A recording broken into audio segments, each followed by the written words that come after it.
very similar to every other moment of my career. People bring me in when they don't know what to do to go forward. I think I give a certain level of confidence and optimism to try stuff. And I either win people over or they really don't like working for me. There's not an in between. And I know this, and I try to be very conscious of that.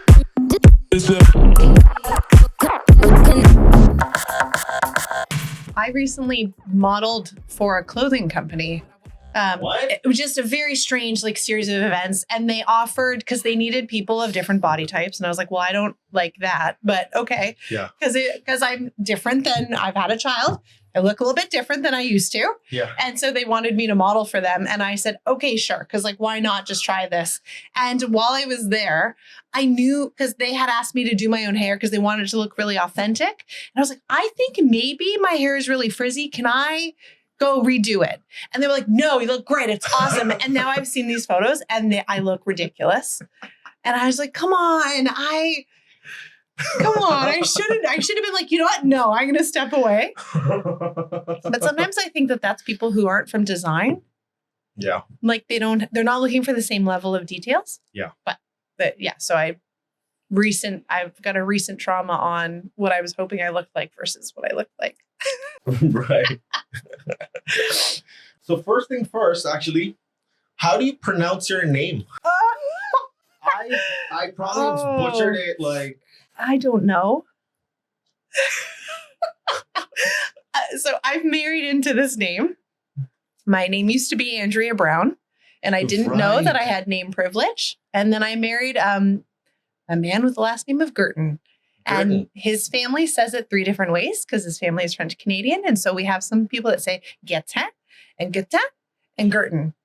And so... Guertin. Yeah. And so it makes people people say hello, bonjour to me a lot on calls to try to figure out how to say my name. And I just try to get in front of it now. It's Andrea Guertin is how I pronounce it. But I appreciate that is not the Francophone way of saying it. And starting off very rough. I am so sorry. I can't even say my own name. And I do know now, I've been on panels. I've been a speaker on different things. And people now just don't say my last name. Right. They just drop it off. And now I can appreciate that people don't engage with others when they're not sure how to pronounce their name. It's something that I hadn't experienced before. And now I have it all the time. So it's okay to ask. It's Andrea Guertin, but I'll answer to most of it. So no, the Andrea part is actually pretty straightforward. It was the last name. I was like, wait, is it French? Is it English? Is it some European? I mean, it is French. Yeah. It's Quebecois. People will know how to say it, but it's just not something as a part of my husband's family. They say it in all different ways. I would love for you to do your version of who is Andrea. Okay. Make your introduction, and then we'll start peeling away the layers. Well, I'm Andrea Guertin. I would say that I'm very proudly started in interior design. So I have a bachelor's in interior design. I relocated to Canada from the US about 13 years ago now. I was born in Canada, but I moved away really early. And so I have this interesting dual citizenship. So I've lived and worked in both countries. And I've progressed from interior design to architecture strategy, building architecture strategy, which I have to say now. And then trying to champion the end user and telling stories and convincing people of privilege and power in traditional environments, the value of design. I am not the best designer, but I am really good at convincing people that they should try it. And so I was able to get myself into a management consulting firm to help be a little bit of the leader of the island of misfit toys at that place, and helping people kind of change their expectations of how they should show up with clients, and doing that pretty successfully and scaling that team across the country. And then I left to go be a VP responsible for bringing consulting mindset to a design mindset. So I've always been playing these weird roles where I'm transitioning cultures. So I joined Bridgeable to do so. So showing a little bit more about what business consulting does and is to people that are deep design practitioners. And from there, I was able to progress into the leadership role. So I was the CEO of Bridgeable. I was that for about a year. And it was very similar to every other moment of my career. People bring me in when they don't know what to do to go forward.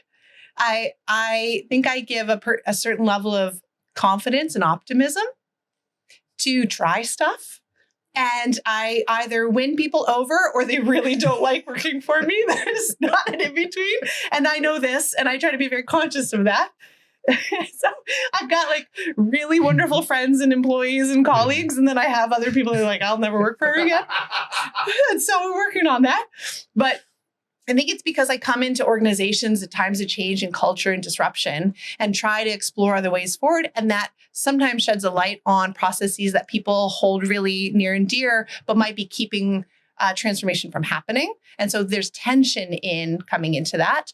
And so being the leader at Bridgeable was a wonderful experience of a designer being able to hold an executive position. But I didn't need to be there anymore because they were exploring a level of acquisition that I wasn't interested in participating in. And then I took time off to go figure out who I actually wanted to be and how to represent myself as a designer. And then I find myself now at Kyndryl leading the Vital capability. And so my really long way of saying who I am is this designer that keeps playing in strategy and storytelling and convincing others to gain air cover for other designers. Like that is like the same thread, but I've played in a couple of different industries so far. There's so much to unpack there. Great. I'm sorry. I'll be more succinct going forward. No. I realize now that you said it. Yep. I'm a designer, but I no longer design. I have lots of thoughts there, And which I think is okay. Yeah, you can start anywhere. I just find that very interesting because it's like, ultimately, you might not be moving pixel, but even though you're this high up, you're still a designer. Yeah, absolutely. So I agree with you. There's a couple of different ways to unpack that. I don't think that consulting and design are the same thing, but that's only, I don't know, I'll be able to like work through that. I didn't know about design thinking until I joined Deloitte as a management consultant. Right. I had never heard of it before. I had formally trained designer. I had done interior architecture, interior design, my master's in social design. I had never heard of it. I also hadn't heard of human-centered design. And so I don't know if that makes me like a complete fraud or like that just means I was doing the process of building, looking for, iterating, trying to find something, being passionate about fixing broken systems. My perspective on design, and I would hope that my daughter hopefully goes into an architecture education, but never works in architecture. Okay. Learning that way of thinking is really intense because you're just basically constantly having to refine your idea and build a cool thing and convince people that it's a good idea. It doesn't make you a really good like end user research designer, but it does help you refine your own perspective, helps you build something, like bring something into the world, have confidence with that idea. But design thinking is just a mechanism to describe that in a linear process that is never actually linear. The best designers I know have thoughtfulness in every part of their life. When I see people who claim participation in boot camps as a credential building tool, or they have a design thinking course they took, I usually get nervous because I don't know if I think that they're living and breathing a conscientiousness around experience. So really great designers that I know, really successful ones that are also good designers in their careers, are aware of every moment. I have a wonderful friend who has the privilege of having bought a cottage during a downturn. So she's fixing it up. But when you go to her cottage, she has a brand for her cottage and an experience and a package. She has swag and merchandise, and she has she has a level of toiletry kit specific to each of the people that might stay there. This is not high end. We are staying on her couch. My mistake. She's going to watch this and feel maybe attacked. But and she's put our names on it. And it's that level of curation and interest in making someone feel special and understood is great design. And that's when I'm looking for team members. I'm looking for people who understand that it's kind of a way of life, which makes me feel very exclusionary. But when I see people apply to positions and they look at design as a job, I know they're not going to be that good because they're going to just apply it to this one thing. They're going to be very literal. They're going to look for a brief and they're not going to look for the edges of making it great all around. And so consulting and design don't always have that same level of passion. Maybe. Is that allowed to say? Do you agree? I don't know. Because I was brought into a management consulting firm to help them see all of the other variables that a designer might attack the same type of opportunity. And I see the effects of that 10 years later in the metaphors that they use for their points of view, the way that they use visuals, the way that they're talking about orthodoxy flipping now. It's kind of common language for the marketing that I see in the market. And we've had an impact on that. They've dismantled all of their acquisitions and they've put those team members in other ways, but you can feel it, that level of power of storytelling. I said a lot again. I think we definitely peeled away a couple of layers. One thing I would say is, and I do agree with you that, doing a course doesn't make you a designer. Doing a course doesn't make you innately curious as a person. Mm-hmm. Doing a course or, watching a YouTube video is not going to give you this innate ability to actually, hold on a second. I just realized, in terms of how I see consulting and design being very similar. And this is to the 1%. Is this, by the way, true? Sorry, I'm just going on a completely different tangent. Go for it. Is, in any field, whether you're looking at medical, design, architecture, any field, pick anything, plumbers, there's going to be, the top some percentage that are going to be really passionate and really good at what they do. Everybody else is just either trying to pay bills or whatever their reasons are. Yep. Or working towards that 5% or 2%, whatever that, I don't know what the percentage is. So now when I look at consultants who are in that top, let's just hypothetically say 5%. Sure. Who are like the cream of the cream. And same with designers.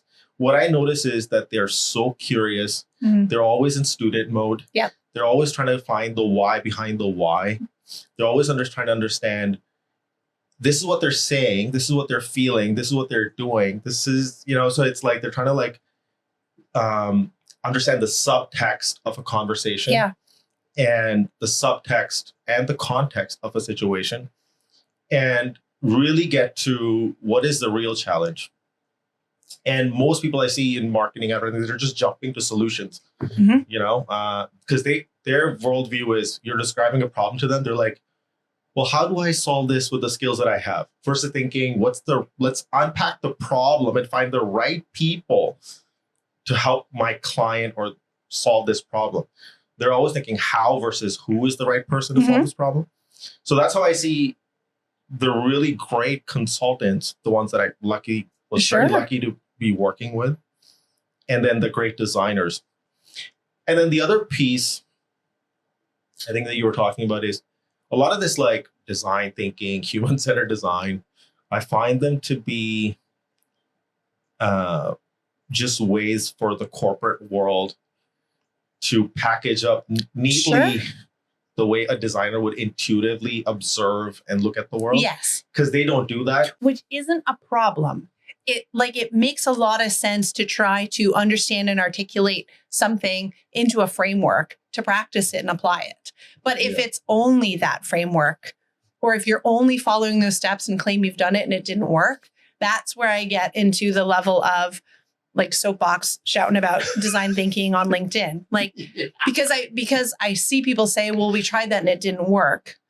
Yeah. I see large organizations say we did human-centered design and it didn't work, but we only actually canvassed the admin we didn't talk to anyone on the ground. So the recommendations are sitting at a certain level of performance that you didn't do You didn't talk to your like layers of end users because it was too hard. And if we could talk about it being too hard and too complicated to navigate, that's probably better. I was thinking the way that you said consulting, you're just trying to be helpful. And sometimes design without, so I hear you saying design with strategy. Curiosity, I think, is strategy. You can design something without ever being strategic. And it could be a really beautiful thing that you've made in the world, and that's totally okay. Because when we say design, it's this huge bucket of professions that we're trying to put into one thing, which is then we try to put design thinking on top of it. We have industrial design is not the same as interior design, is not the same as digital product design, is not the same as like any other type of design, even design strategy. And so we're asking for all of this to have one big lump, and they're hardly similar practices. We talked about that where we have a very small design community in Canada, and it's super siloed. There's so many people that I don't know because I'm coming from a building architecture perspective. I know a lot of those folks, but I don't know a lot of the other folks that are coming from those other like pieces of design. I think curiosity and strategy are the overlay for the best 5%. Another thing, by the way, it's sort of a little bit ironic, and you started your career in architecture and the way of thinking. I actually, most of the mentors that I look up to are people who are agnostic to the form. If you look at this person is a little bit controversial, but Corbusier, for example, he was able to design a full city, then go all the way macro, and then think about, okay, now how do I design the houses and the workspaces?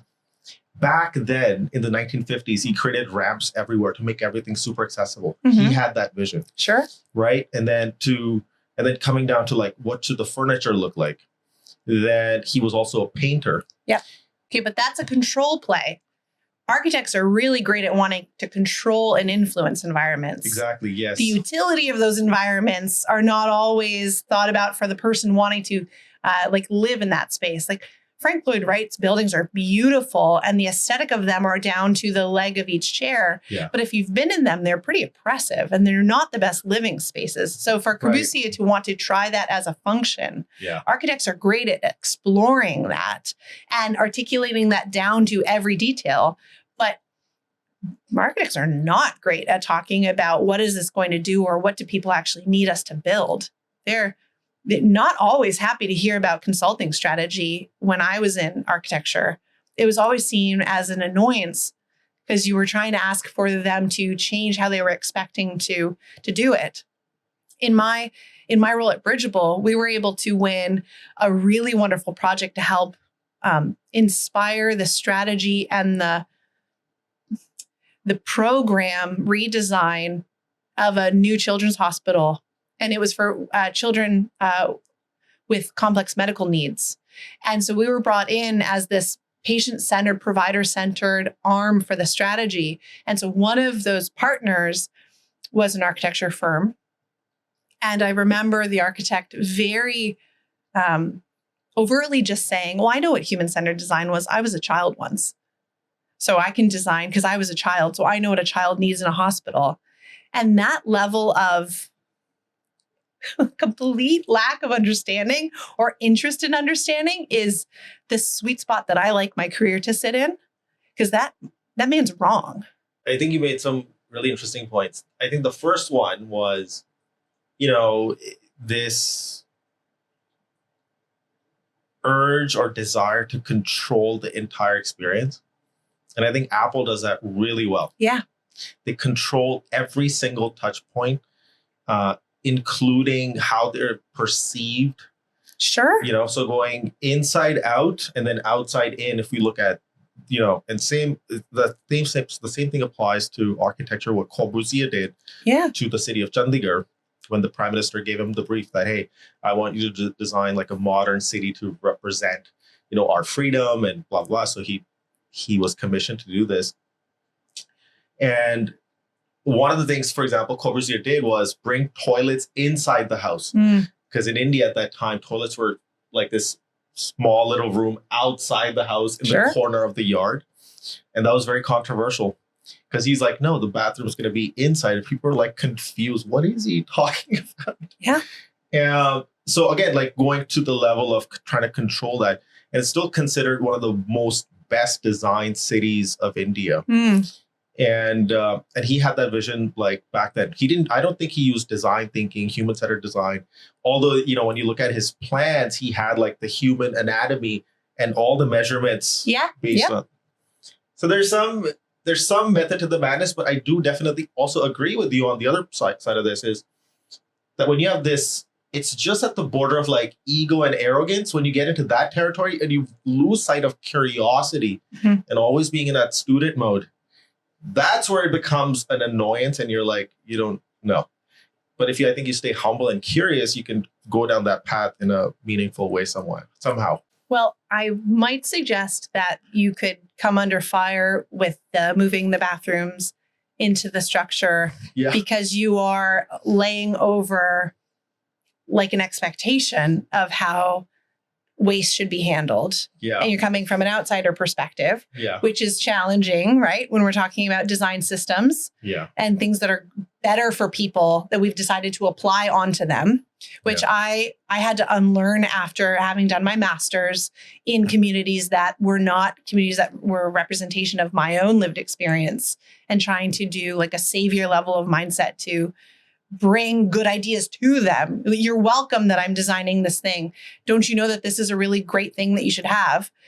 Maybe you could say when you are forcing a design function like that onto a community, maybe you could talk about how that provides efficiency for waste management, or maybe that allows for a different level of sanitation expectation. Like, I think that's when we start to talk about the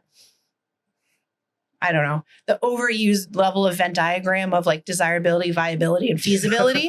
Like that starts to be, well, maybe you could explain the infrastructure implications of that decision versus people's like interest in that being in their homes.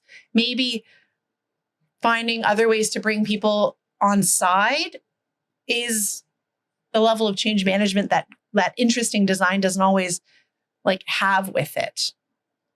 But yeah, I would say that sometimes can be problematic when we talk about entrenched systems or expectations. I think there's also that, with the previous thought is like, that stereotypical image of like that madman Don Draper coming into the room. Yeah. And like, I'll tell you how things are done. Yeah. Like, I get it. It looks sexy on camera. Yeah. You might have it. Somebody who is in advertising and marketing might have been in that position where they're in their room, they're in the zone. And they, it feels good in the moment. Yep. But it's like, I feel like the same people come from this mindset of, we have to defend the work. It's like, I am the complete opposite of that. I'm like, when you take people along, it should feel like it is their idea the whole time. They're like, yeah, this is exactly what we wanted. And that's when we talk about we talk about co-creation a lot. We talk about co-design and we talk about participatory design. And there are some really great leaders in the US who are talking about participatory design practices. I hope it catches on and I hope it happens more often. There's a challenge on project management with that. It's messier and people don't like messy. The best thing that I could have done in leading design teams is I play the air cover for the team. And I also play the therapist and the soothsayer for the client, where it's all actually chaos. But when we come up to check in or share an insight, we're hoping it's like in a very elegant line while the team is working on the ambiguity and we're getting more time for that ambiguity. Oh my God, that reminds me of so many things. Yeah. So many good memories. Oh my God. What kind of memories? That touched a nerve. So yes. The other thing also is you can also make amazing things by committee. Oh God, yeah. Right? Yeah, you can't make everybody happy. And I think that's where, so some of the, not exactly what you were saying, but one of the sentiments that you sort of expressed is, it's important to bring people along, especially, if it's executives or if you're working directly with the the business owners, like the client. And then despite my client, I mean, either you're working internally with, executives, at a consulting practice, or you're working directly with a, consumer facing brand or whatever, Sure. right? So it's like, obviously the dynamics are a little bit different. You still need that one person who has the vision, who can bring people along. And at the same time, that person is the facilitator. And I feel like this is where that role of the designer and consultant really merge, because a lot of times I find myself in positions where I'm not #humble brag. Is, a lot of times they're ping ponging. Like there's a group of, let's say, 8 executives. They're all ping pong. Somebody's coming from that CRO mindset. Somebody's coming from the CTO mindset. And so they all have their subject matter expertise. They're all like ping ponging and have these great ideas. And they are unable to take all those and put them all together. Yeah. And then that designer can come in and be that facilitator, and you have to be really curious in that student mindset. Be like, hey, wait, what is he trying to say? What is this person? And you kind of bring it together and tell it in a cohesive story. And they're like, yes. Yeah. And then everybody feels like, firstly, they're understood and heard. Yeah. And then when they see it come to life, they're like, exactly, this is what we wanted the whole time. And you're like, well, this wasn't my idea. This was actually your idea. I know, you're just helping facilitate it out of them, right? And that's where great facilitation isn't just like a workshop moment. It's more like, how can you facilitate a conversation or a meeting with people, just to say, like, I hear what you're saying. We're saying the same words, but I think we actually might have different definitions.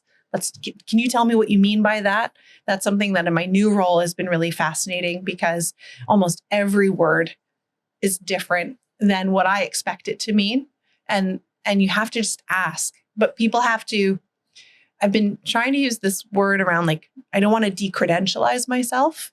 Sometimes it happens when you're asking a lot of questions or you're trying to understand. People will be like, oh, this person's, they're not worth my time. They don't know technically what I'm talking about. And so you have to play between those two places. Something you said, I've had to coach a lot of different really great designers in my career to get out of the weeds a little bit. And that's like trying to figure out what people are actually going to get done. And sometimes you have to put really great ideas away because they're not going to get agreed upon. It's a great idea. We need to document it in some way. But these are the 3 ideas that we should probably bring forward, because it's better to do something than to get nothing approved.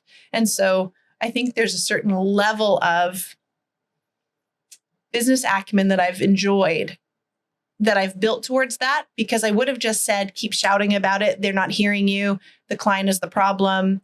They're not hearing us. They didn't do the good idea. Well, one, probably don't share with them the idea you don't want them to pick, because it's not their fault if you shared it with them. But like the other way is, you have to try to let your ideas get implemented. And so that means it might whittle down into something that's palatable for everybody. Definitely don't share the ideas you don't want them to pick. People forget.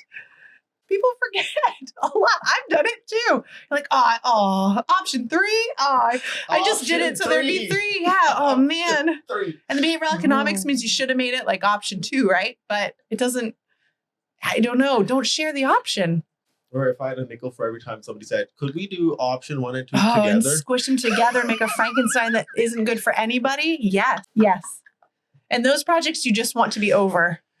Yeah. Those you're like, yes, can we please stop the bleeding? Oh my God. Yeah. Actually, hold on. I'm going to go back to something that you were talking about even before we started recording, was knowing who's in the room and speaking in their language so that they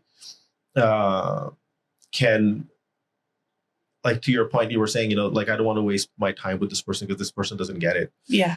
But I would say there's a little bit of a very subtle nuance there. And that's worked really well for me. This is just a personal anecdotal sort of experience, is especially when I'm in like rooms with, by the way, I never prepare. This is going to sound really weird. Okay. But stick with me for a second. I can ask you what prepare means, but just tell me. Yeah. And so I truly believe in being in that student mode, in that curious learning.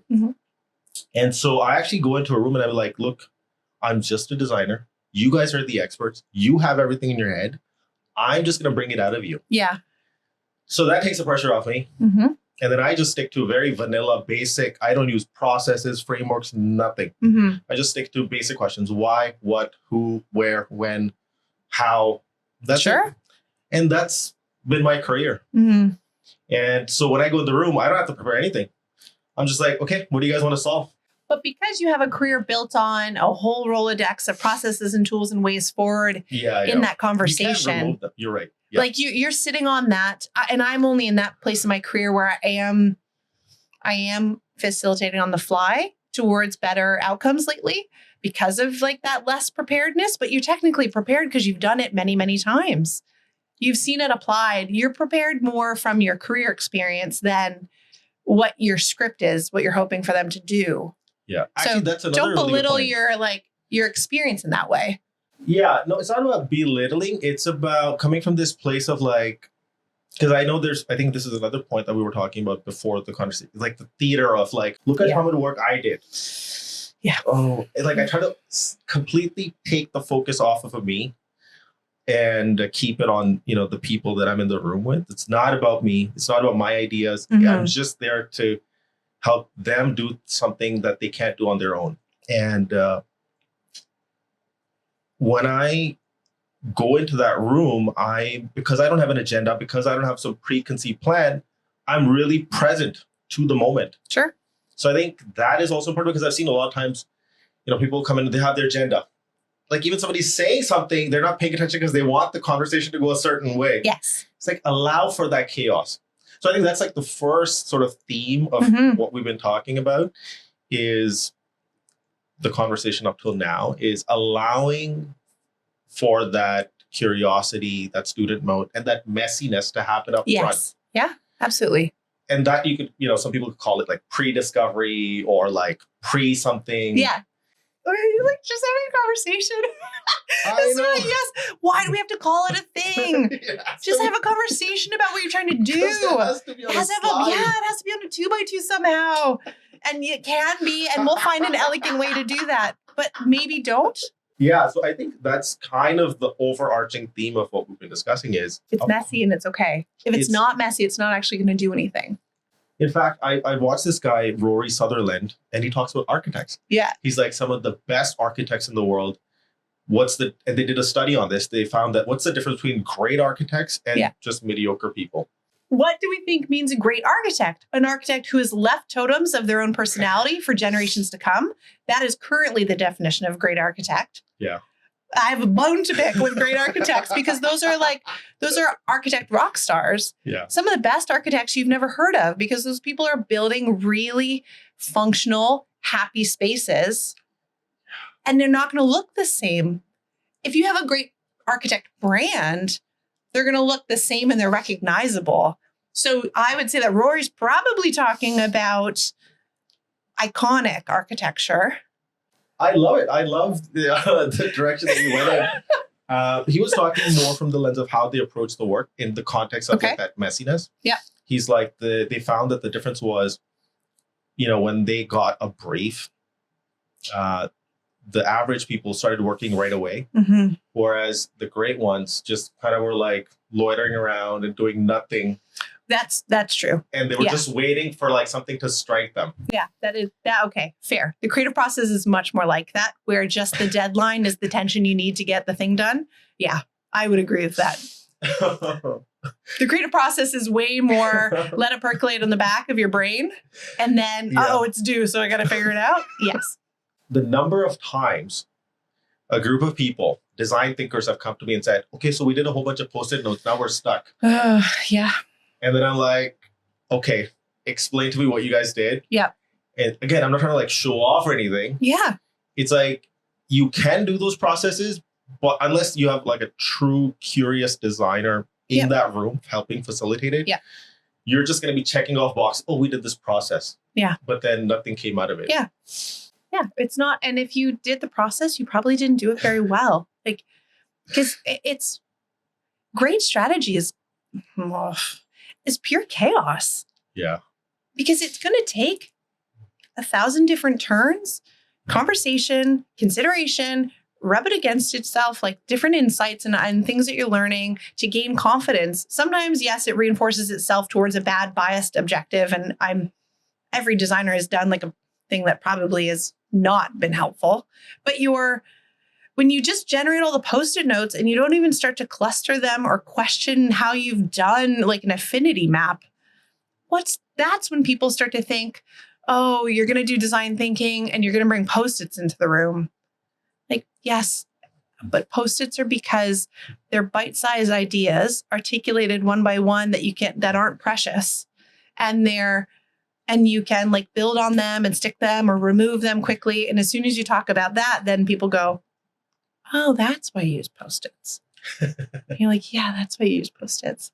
Like, not the like whole room filled with Post-its is not the end goal. That becomes like Charlie Day and It's Always Sunny. And you start to do like a beautiful mind. You have to figure out like why you're generating those ideas. This brings the really important question, which is connected to the first thing that we were talking about. The distinction between design and consulting is that in design, you have to allow for that messiness, that chaos. And that's what makes design what it is. Because nothing great came out of committee, right? But if you make a committee, you're already sunk.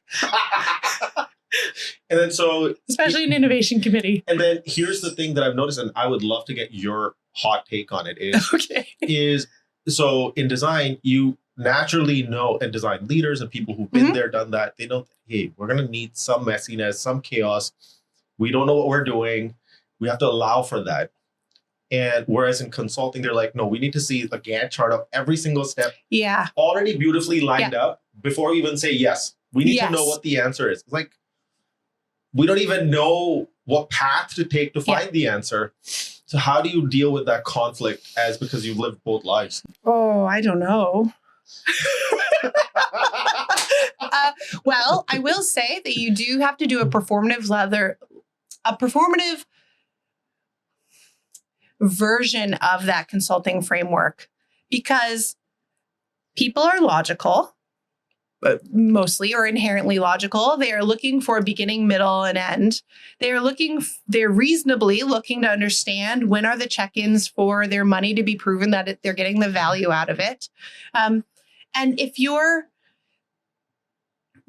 consulting is helping people, design is making cool stuff, and hopefully you're also helping people.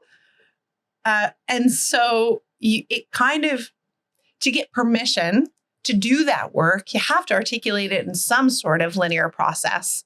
I wish we could be a little bit more overt on how messy it's going to be between the check-ins.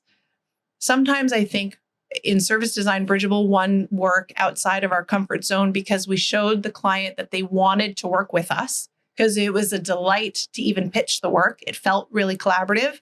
And then also we showed an expertise in bringing really interesting people to the table to work on it with them. So we didn't say we knew all the answers. And I know that that's when we were able to win work out from under large scale consultants, was because they were almost always promising they knew the answer. And that's not true. And also a lot of the customers know that's not true, but it's a little bit of a dance. And so my way of saying that is, we have to give people an understanding of what they're getting when they spend their money, but we have not gotten to a place that authentically explains that it's going to feel really complicated and trust us, because it's always complicated. It kind of makes us seem like we're not so good at the process. I don't know. I haven't found a really good place to explain it. Right now, in my newest role, I'm having to continue to refine that, because I'm working only within IT, and it's a wonderful place to play because they don't care about me. within their function or within their day-to-day, they see me as another meeting to have to be a part of. And so I have 30 minutes or ideally 90 minutes to like win them over. And that's okay. I like playing in that place. and then finding that opportunity for them to see that there is a value for us to like go forward and collaborate together. Can you think of any, I don't know if you can share any examples Sure. of this sort of situation where you have to kind of walk the client through, hey, look, actually, hold on, let me set it up for you. You know, Okay. you're saying that, mostly people are logical. I would actually disagree. I would say that people are actually more on, this is something that we could, work through the whole conversation as well. It's a fun topic. I always enjoy is, actually, it's more of the EQ. People are looking for comfort, safety, trust that, hey, if I say yes to this, is my job going to get jeopardized? Yeah. Because as a consultant or as a true designer, you're thinking, who is this person? What is their pod? What is their business unit? Yeah. How does this impact their company? Would this lead to their promotion or getting fired? Yeah. Would their role become obsolete? And then in the bigger context, how would they look amongst the industry and peers and colleagues? Will this set them up for success? Yeah. Because you're really making it about them. And especially if they're the buyer in that situation. So it's actually, the subtext is all EQ. And then you're just helping build all that with all the IQ stuff. Yeah. So that's just my personal take on it. I could be completely off the handle I don't here. think you're off. And so that's the Deloitte me speaking. well, okay. I was the consulting. consulting is not a bad thing. Yeah. I do think consultants could use a little bit more humility, and myself included in that. I feel like now we think we could like tackle anything, but that's not always true. And I think we're doing some harm out in the world by thinking that it's always consultant to bring in to do that work. Oh yeah. I agree. But there are some times where consultants are brought in and then unable to do that level of impact that you want, that they're hoping to do. And I think that is because like co-creation feels too messy. And so people want to limit it. And then if you limit it within the amount of touch points or times that you do it or talk to people, then we've kind of baked it into being performative. Like I'm obsessed with this idea that I get to go down into the foundation of IT management and actually help people functionally do their jobs better by elevating what they need and shaping that story up a couple of value chains so that people don't cut a data strategy off at the knees because they don't see it as an interesting future of industry conversation. I think those two things can be the same. And I'm pretty passionate to figure it out over this X amount of time to show people that there is like inherent value.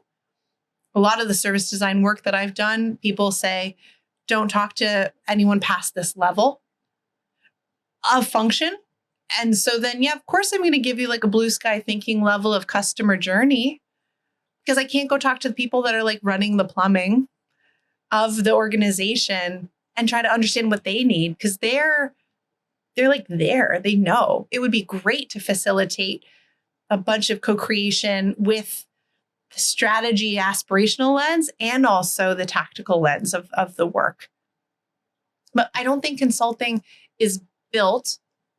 I don't think consulting engagements are built in that way. It's up here or down here. And I'm really excited to figure out how to get the two things to talk. Oh, I love that. I actually agree with a lot of things that you said. Oh, that's good. But not all of them. And that's why I like having these conversations to understand like how do different people in different, because who are we? We're just a sum of experiences. Yeah. Or a version of that. And so I'm always like trying to understand how would this person think about this in this situation? Mm-hmm. And it's really helpful. And so I don't have to use my own brain.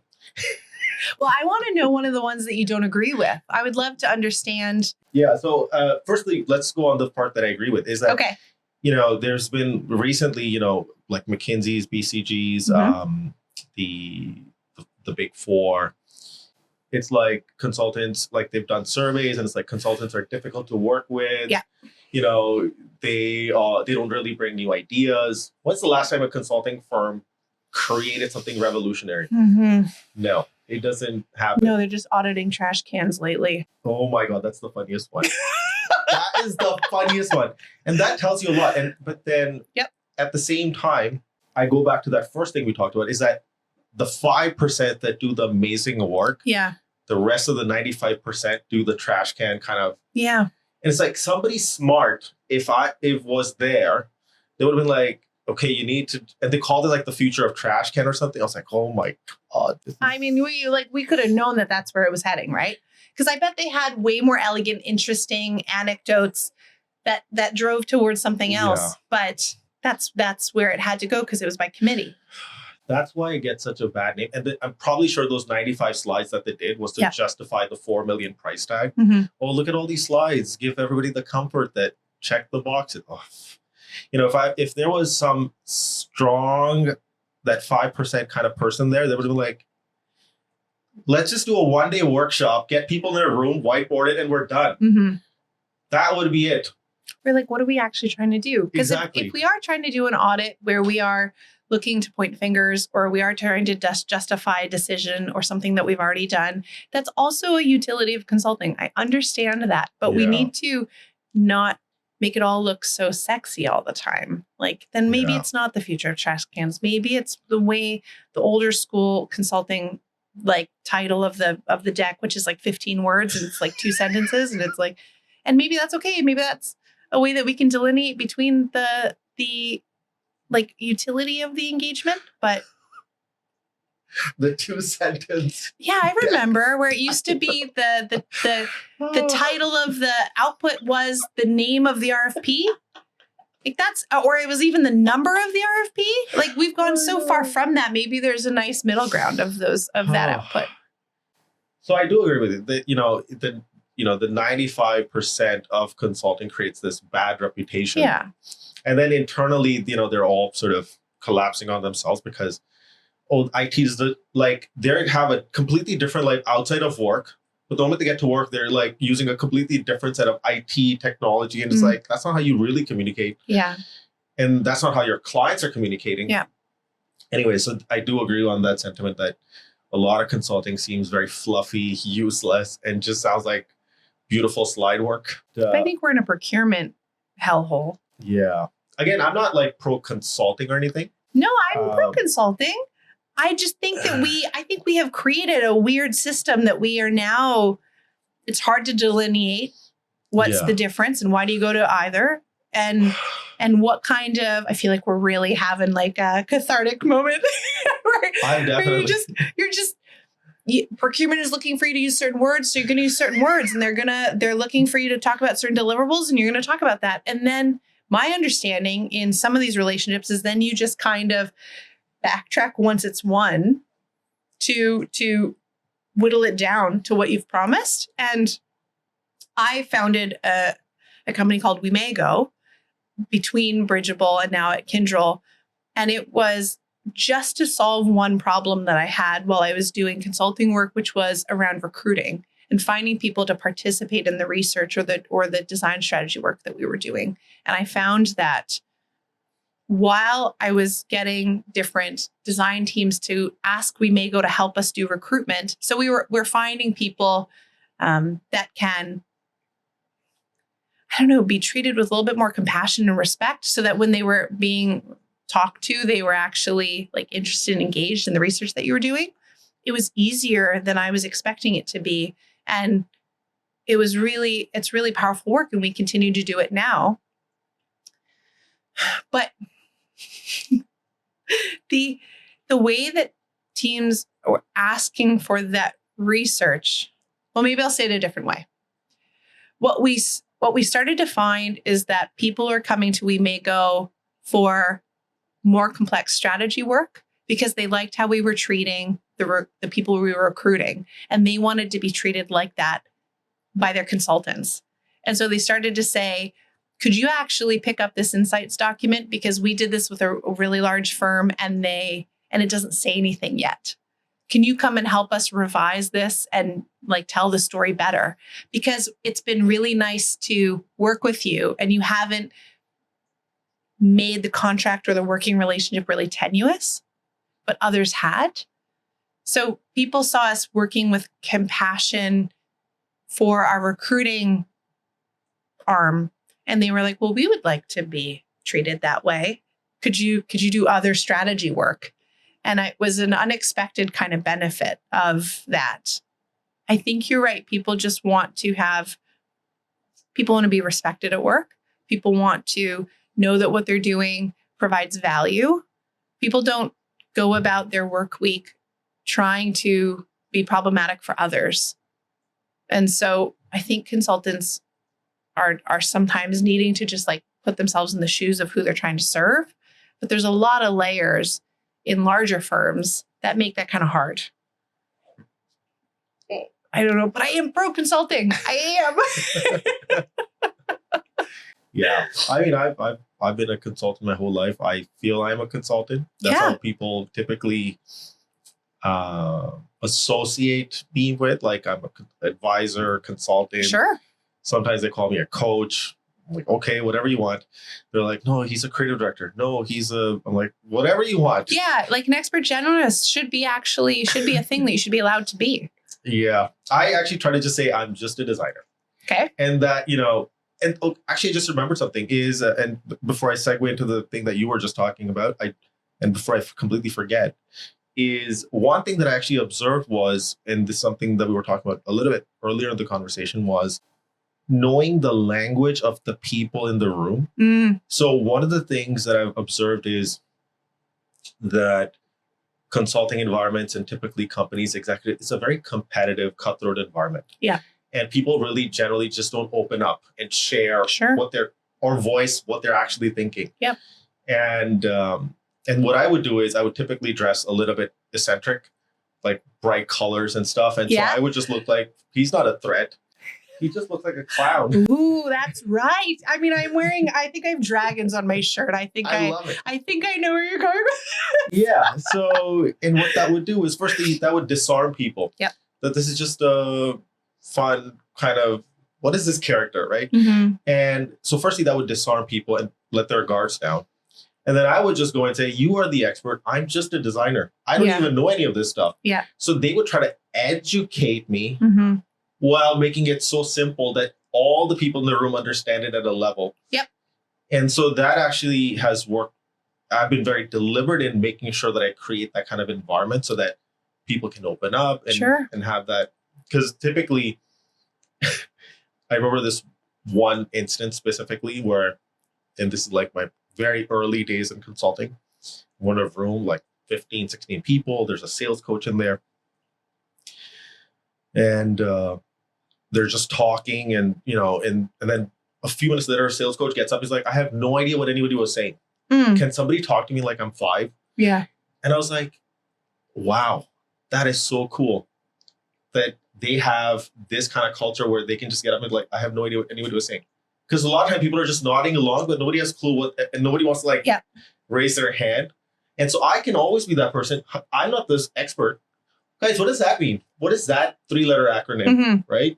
Yeah. So I think to the earlier point of when you're genuinely curious and although inside you actually kind of know.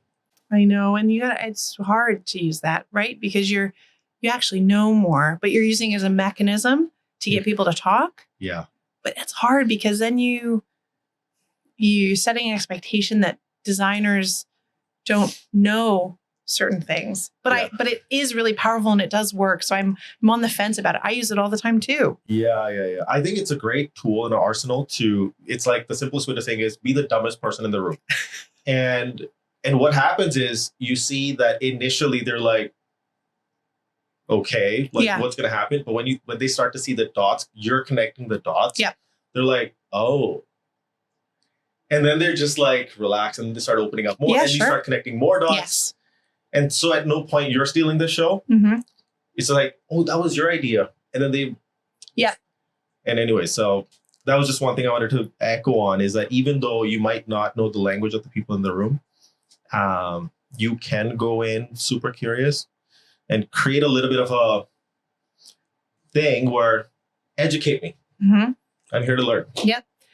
So I think you've spoke about something that is really important that we can keep talking about a little bit is not looking like the rest of the people in the room is an amazing starting point and also your hurdle.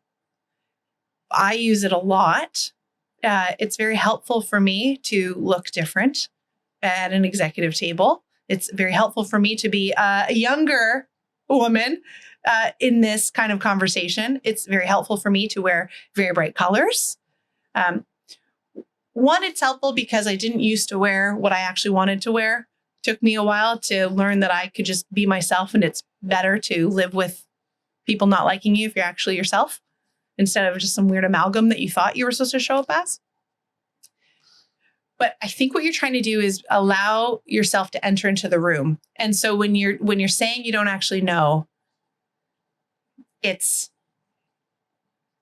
people say they'll give you some time because they don't see it as a threat and they don't see it as a problem. And they kind of see like if they have the time, they'll let you in.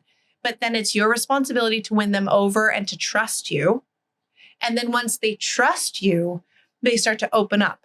Now, my level of facilitation is a little bit more like theoretically bad facilitation because I do have a level of rock star facilitator energy where I want them to trust me.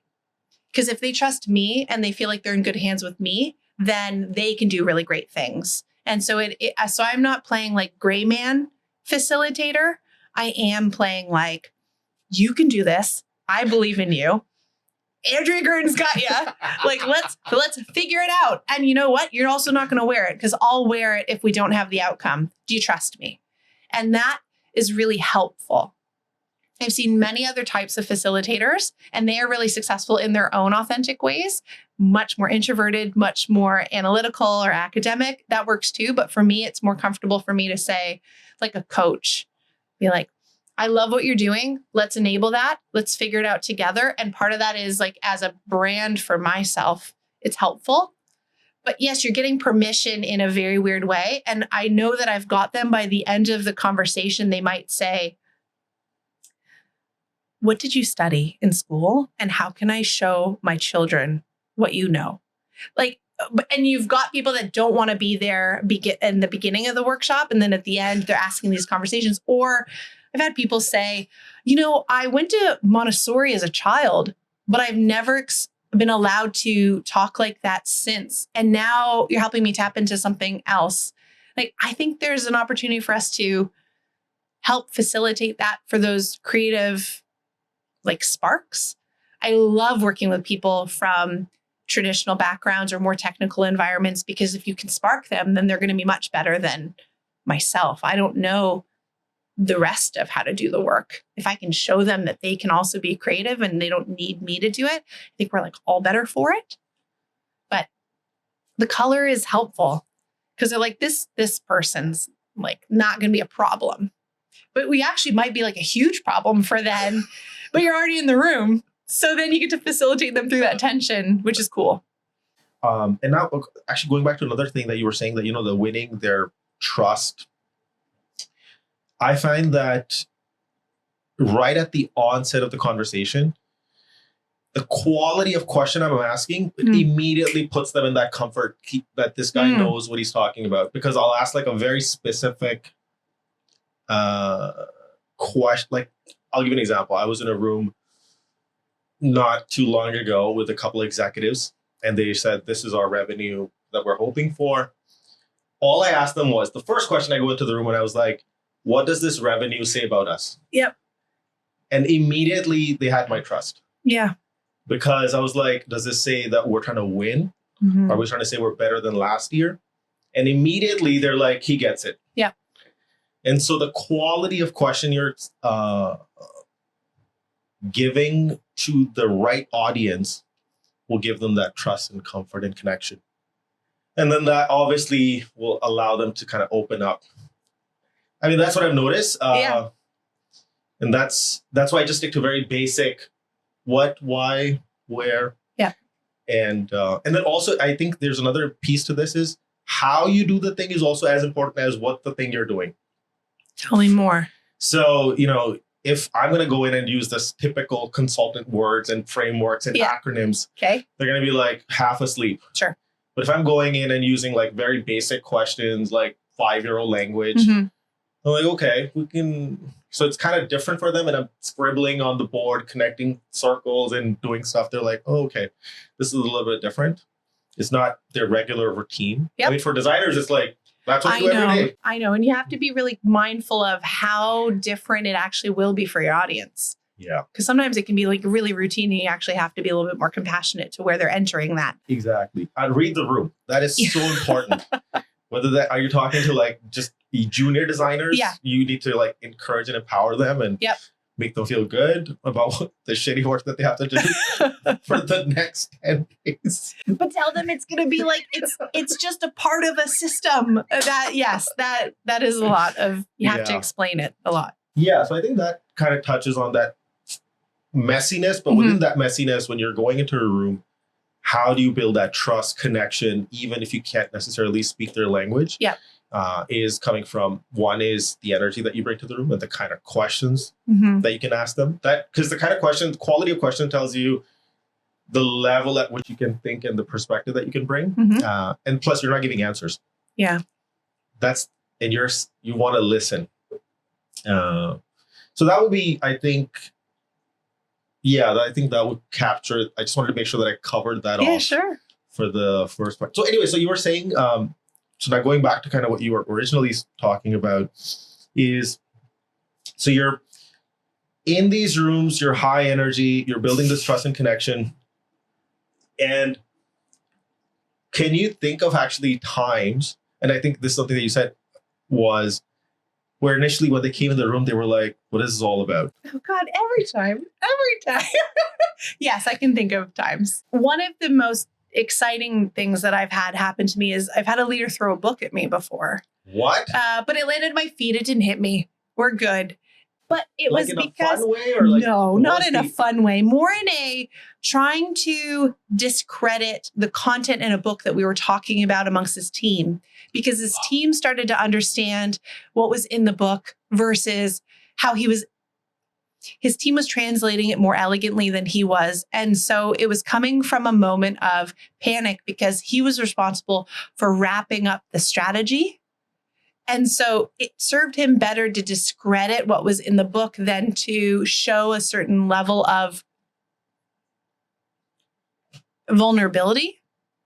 And so I think it was in my direction. It definitely was thrown in my direction, but I remember it distinctly because while he was saying things that weren't necessarily true, he was going to lose his team. And the whole objective for that working session was to help him empower his team to speak more truth to power to him. Like, I knew his objective. We had been working on this offsite.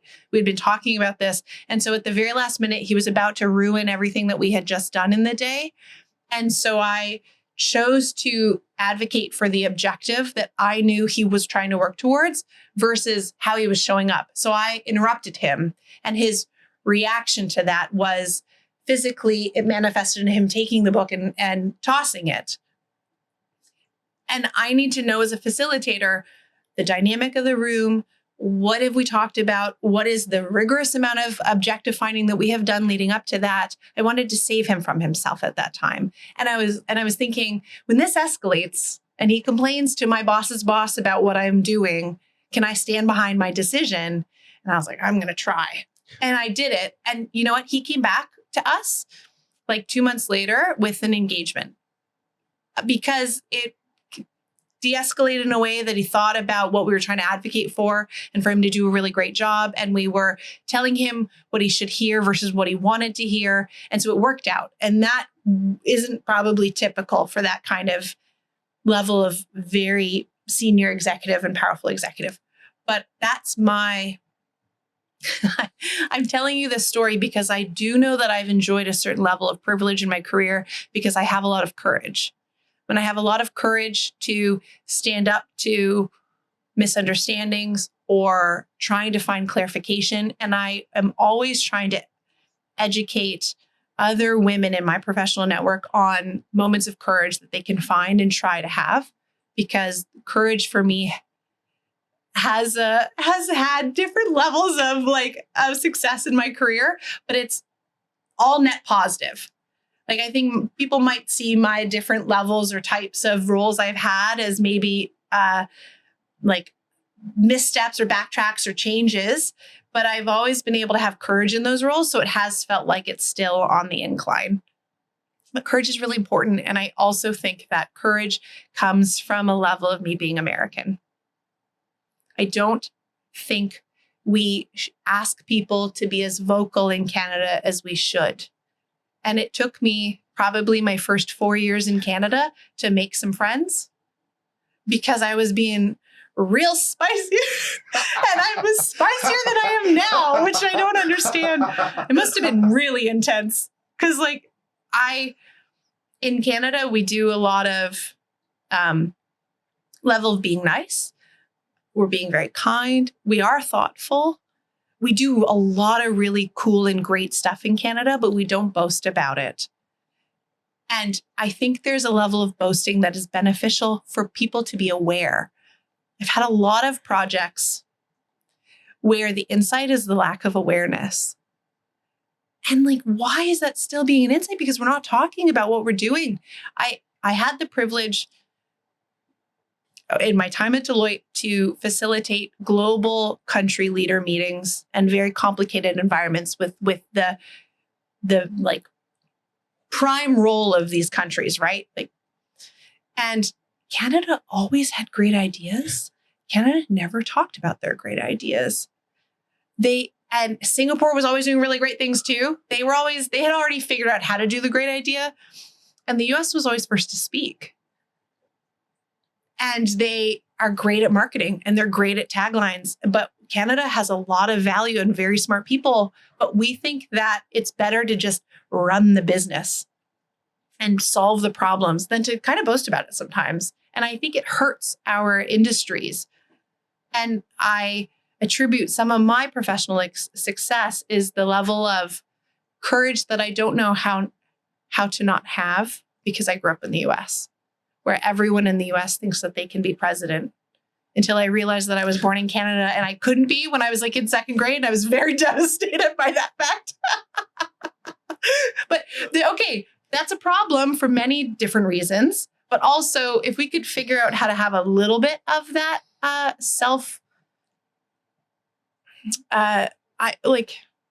opportunity or expectation of that level of opportunity in Canada, I think we would all be better served for it. They threw a book at me in a workshop too. Canadians should have more courage. The third line on that one is a little much. Okay, so one thing that you did touch on Sure. with the book example Yes. is a lot of the role of a designer and a consultant, or the person who does both, or the person who does one or the other, is to help people get out of their own way. And that's kind of what you were doing. Yep. You were like, I know what you're really trying to do. You're just getting in your own way. Yeah. And you haven't always made the space or the relationship to do so. But if you try to do that within your client relationship, you have a much greater chance of having that permission. Yes, that's a good way of saying like helping them get out of their own way. I think that also touches on like truly having their interest in mind. Yeah. And that's the only time that can actually happen, because you're like, otherwise, like, who cares, right? Yeah. So there is going to be resistance because change is hard. A lot of the work we do is just change. Yes. This distinction culturally between American and Canadian is so huge. It's so huge. And we pretend that we're the same, and we shouldn't. We, Canada, Canadians, we're not the same. It's great. Don't be the same. Don't fast follow American policies or politics. You're not the same. The fabric of this nation is very different than the fabric of the US. Definitely my experience, because I lived in New York for about a year. Yeah. And I found that people are way more adventurous. They're, in terms of work, professionally, yes, taking risks, trying something new, putting a bet on something. Whereas all my experiences in Canada have been typically very conservative, very risk averse, and slow to move. Like, wait, how does this, affect? And so that's personally what I noticed. I would love to hear some of your perspectives of how you saw the differences between Canada and the American work, or personally. That'd be cool to unpack. Well, I think it's really hard to articulate until you have to just kind of live it. So the idea that you lived in New York, you kind of saw it and felt it, because some of it is unsaid, or someone more intelligent than me can actually figure out how to like document them elegantly. There's a level of intensity that I think most Americans have. There's an expectation of efficiency, but there's also an expectation that if you try really hard, you can always achieve it. And that level of naivete, I think, is really helpful. That's inspired my design career, because most times if I go in with, it's not great for boundary setting in your level of burnout that you might or might not enjoy in your career. But if I go into something thinking that if I work really hard and I think about it from all angles, we can actually solve it, is a pretty distinctly American thing, I think. Like if an American, my experience is, yes, I can get $1 million. And if I lose $1 million, I can get it back then again. And I don't think that's a Canadian mindset. You're like, if I've amassed $1 million, what can I do to keep that $1 million so it doesn't atrophy or go away? They wouldn't reinvest it. And that, I think, is pervasive in some of how we manage relationships or how we manage infrastructure, and also how we manage how businesses buy consulting strategy. It would be, people love to understand what other Commonwealth countries have done. People love benchmarks and precedents. They love to see that it's been done twice before, engaging or doing it in Canada. And I think we're not better for it. It makes me nervous when I think about that layer of question asking around risk mitigation when we are trying to do new things. You talked about something a while back. If someone is a VP of growth, VP of innovation, strategy, whatever you're going to call it, that person's probably out in 18 months. And it doesn't really matter what type of consulting engagements they did to be in those roles. They're kind of similar to this glass cliff that I'm really leaning into since having left an executive role. There are certain personalities and people that are given an opportunity to explore an edge that other people don't know or expect an outcome out of.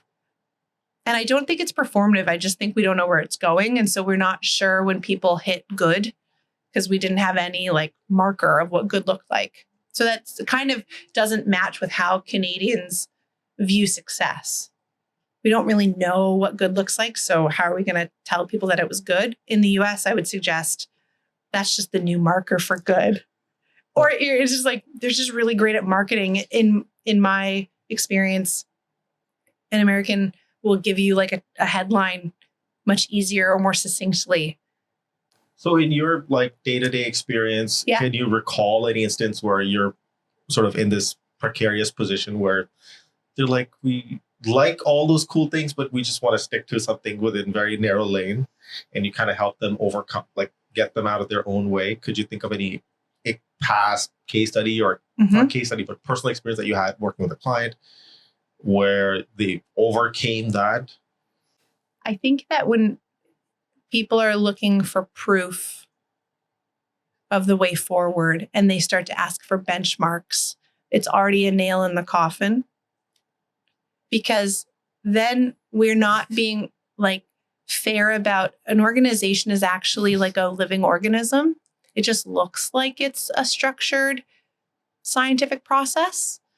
And so a benchmark for one insurance company is not the same as a benchmark for another. That's actually undermining that organization's uniqueness. And so I don't know if I have an example of where I've successfully gotten people to get away from that. I might actually play the game and give them some benchmarks, and then just to get in and then disrupt it later. Okay, I'll give you what you're looking for to credentialize me and to prove that you're confident, and then I'm going to convince you otherwise later. That's usually my level of consulting. Oh, I love that. Because sometimes when you put too much up front, they'll just say no. Yeah. It's better to get the foot in the door first, build that confidence over, let's say, 6 months, and then show them a different path. Oh, I love that. That's You actually, might be wrong. And then you're like, well, but I really want to help you. So sure, I'll show you how you want to receive it. And then we're going to figure it out together. yeah, I love that. It's like I'll respond to the mail. Let's meet you where you are. Yeah. And then, but I'll leave you better than where I met you. Yes. Ideally, I mean, I think that's what most people are trying to do with certain levels of success. Oh, I love it. I love that approach because it's like, it's like, I know this is what you asked for. Here, this is what that would look like. Yeah. But what if you don't have to do this? I'm just putting it out there. This, and they're like, I love that approach, by the way. That's really great for sales and, from a buying perspective. Yeah. Because you're meeting the buyer where they are. That's brilliant. So now, actually, there's a couple of different thoughts that we've been having, and they sort of converge. Okay. So one is that naivety, being naive. Being naive is so important because you're, as a designer specifically, you have to have a child's mind. Mm-hmm. Look at the problem afresh. You don't want to optimize for something that just should not even exist. Yeah. So if you're thinking from first principles, you're really coming at it from a child's mind. You're sort of naive, like you're not stuck with this is how we've always done it, though. I have a whole other sort of big issue with the whole templatized world of design and just people copy pasting everything. But yeah. That's another conversation for another day. But the point here was, so one is that the naivety that you were talking about, and the other is not having the answers up front, which you were again talking about. So that level of like naivety that we can't have the answer up front, because if we want to do something new, and nobody's ever done it before, we're not going to know. Yeah. So naivety, not having the answers and not knowing where this could go, that gives people, especially in Canada, too much uncertainty, and it freaks them out. Mm-hmm. And then all that EQ stuff, that trust, confidence, starts to break. Yeah. Because you can get them excited by showing them something, but then when they actually get into okay, now I'm ready to do it, and you start showing them the steps, and those steps don't lead to some very answer up front, that's where the buying cycle sort of breaks also. Yes. Yeah. So that's why I really like the idea of you kind of going in as far as saying, hey, let me just meet you where you are. And I'll slowly build up and ramp you up to a point where you're like, oh shit, we actually didn't even know. Now that we're best friends. So let me tell you what I actually want to do. Yes. So all these thoughts actually work really well. So actually one way to get into that sort of traditional, like Canadian corporate door is just meet them where they are, build confidence, and say, hey, wait, could we just try this experiment? Mm-hmm. Small thing, see if it works. And then they're like, if it works, and they're like, yeah, let's get behind it. And then they're like, yeah, this was my idea. But fine. Exactly. The world is better for it than take all the ideas. Like, let's just make things better. And that would be great. We don't need superstar designers. We don't need people who are subject matter experts, who are like the people that talk about these types of disruptions. Let's try to make it better and make a better decision in the moment with what we have and what we know at the time, making a better decision to go forward with. That's actually so subtle, but so nuanced and so on point, is when you kind of go in and say, oh, we're going to just change everything. We're going to disrupt it. People freak out. Yeah. You think you're going in excited and you want to put your best foot forward, but that's not the way to do it, especially in Canada. You want to go and say, where are we today? Okay, how much better can we make it? Kind of work this slowly, because otherwise they're thinking, oh, how much change, how much work will I have to do? Who will I have to go talk to? Who's going to have to, who else do I need to bring into the room to get this signed off? And that actually, this is specific to specifically the buying decision when it's happening. Yeah. Or the approval for whatever program or project that you're trying to do. I love that. A peer in that talks about it as small steps, finding small steps, and it builds momentum. And then that's where innovation really comes from, where you have these small wins, you have these small proof points, you de-emphasize these steps so that you actually can do them and try them. And then it snowballs into really great opportunity and idea. There's a couple of people that I've seen recently writing about it in terms of how you change cultures. Change management is actually all of these little tiny activities that happen, and not just 3 large strategic objectives. And I think that that's probably way more realistic on how cultures change. of course, it's a great idea to get your foot in the door, meet the client where they are, and then start working towards building their confidence and showing them results. Yeah. Because sometimes organizations are more results focused, and sometimes they want to see more process. It's like depending on what are they more of. Yep. Sometimes it's so slow, no decision gets made. So sometimes for them, if a decision gets made and something gets done, they're like, wow. Yeah. And sometimes they're just like running around with like, let's just jump to solutions. So one is like the absence of strategy. And then one is too much planning. I'm not going to say strategy. It's too much planning and process. Yep. I think this would be a great segue to sort of the next segment of, and it perfectly lines up with. So now once you kind of get in your foot in the door, and this is something that I've personally noticed, a lot of times companies are so obsessed with their competition versus their customers. And they'll keep saying, yeah, we're customer focused, customer obsessed. Yeah. But all the signs, they're just saying that. But the actual thinking, action, doing all reflects competitor obsessed. Yeah. And it's so much on the process and the frameworks versus the outcomes. So, and I would love to even know if there is a layer of like Canada versus the American sort of cultural mindset in all of this, if there is any. So what has your observation been of like the Canadian corporations that you work with on, actually, hold on. Even before we answer this, because this gets it like a layer deeper. Okay. What, according to you, is strategy or should be strategy for companies when you're working, whether that's design strategy or business strategy? Yeah. Because again, there's so many labels, right? They're like, oh, no, this is marketing strategy. No, this is user center or something like the list goes on. So what is strategy? I don't know what strategy is. Right. I don't know. I've been working in strategy for a while, for all of my career, and I don't particularly know. It's to answer something else you asked. I think we are process heavy and siloed because we're all really tired.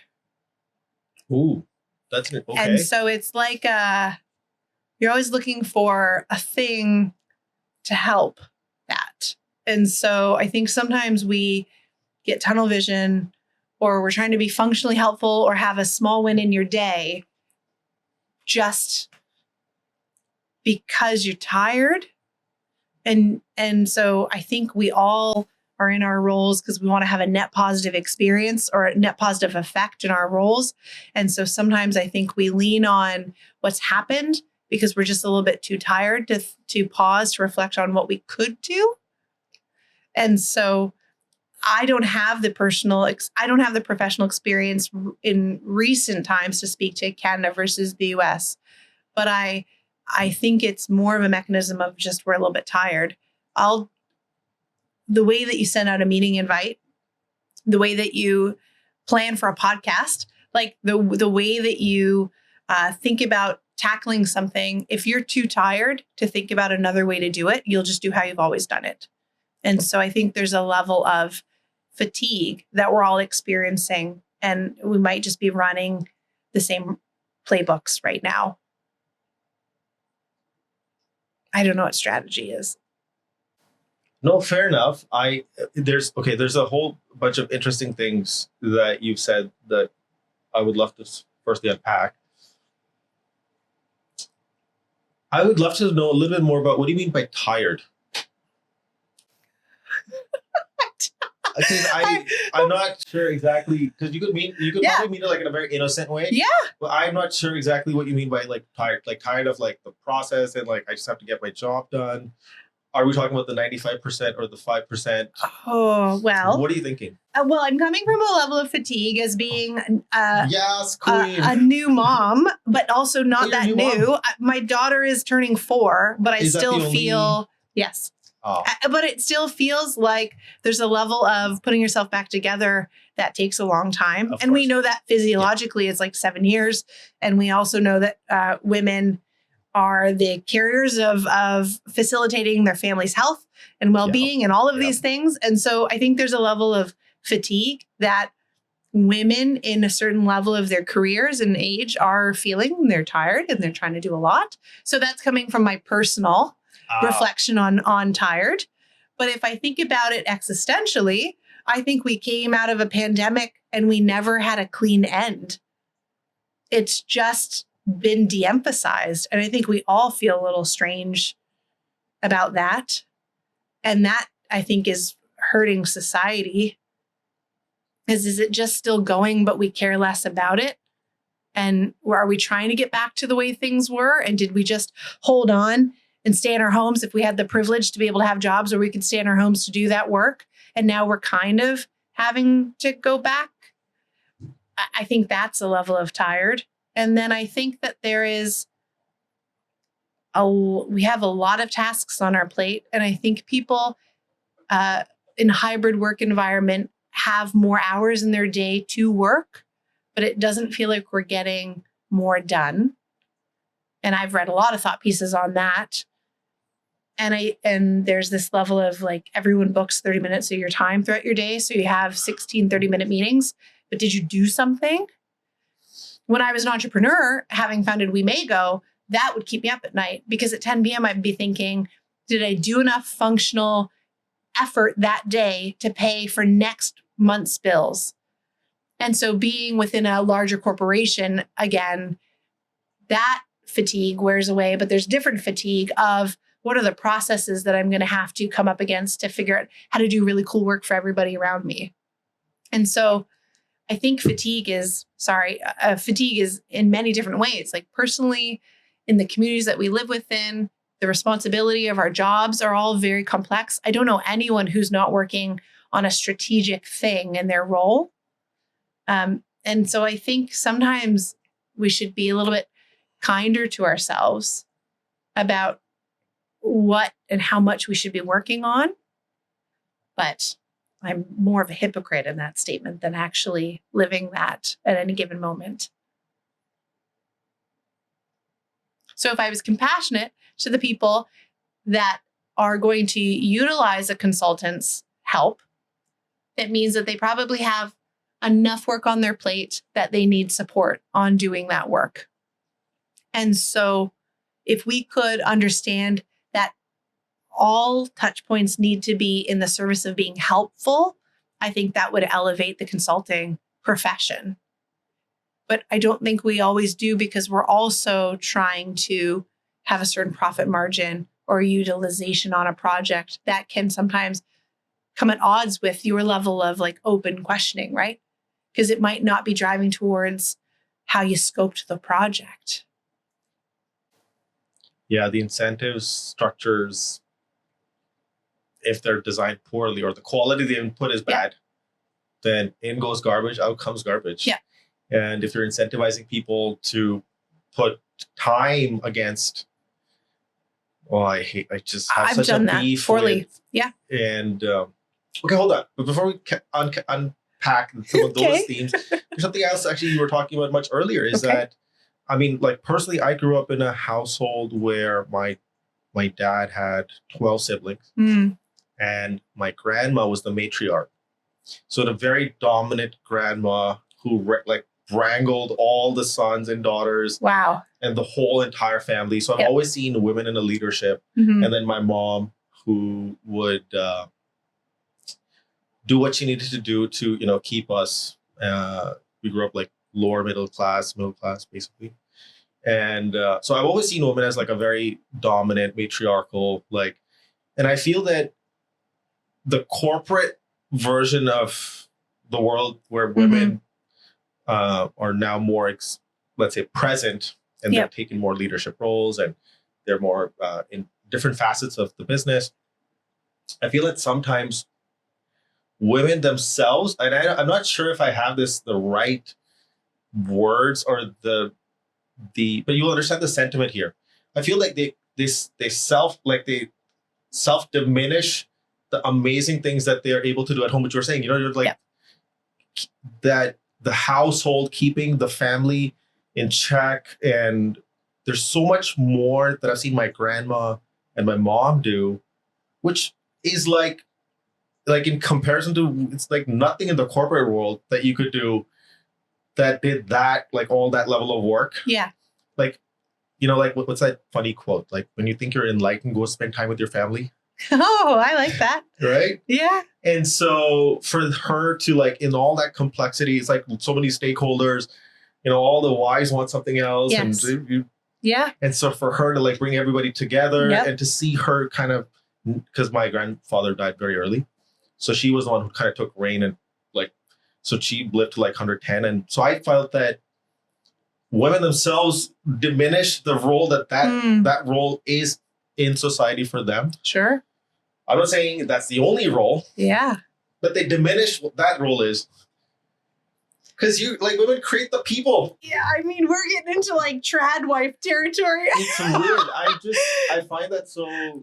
Well, so I do think when I had my daughter, I had trouble. She's a bright light. She came into the world bold. She has not stopped being bold ever since.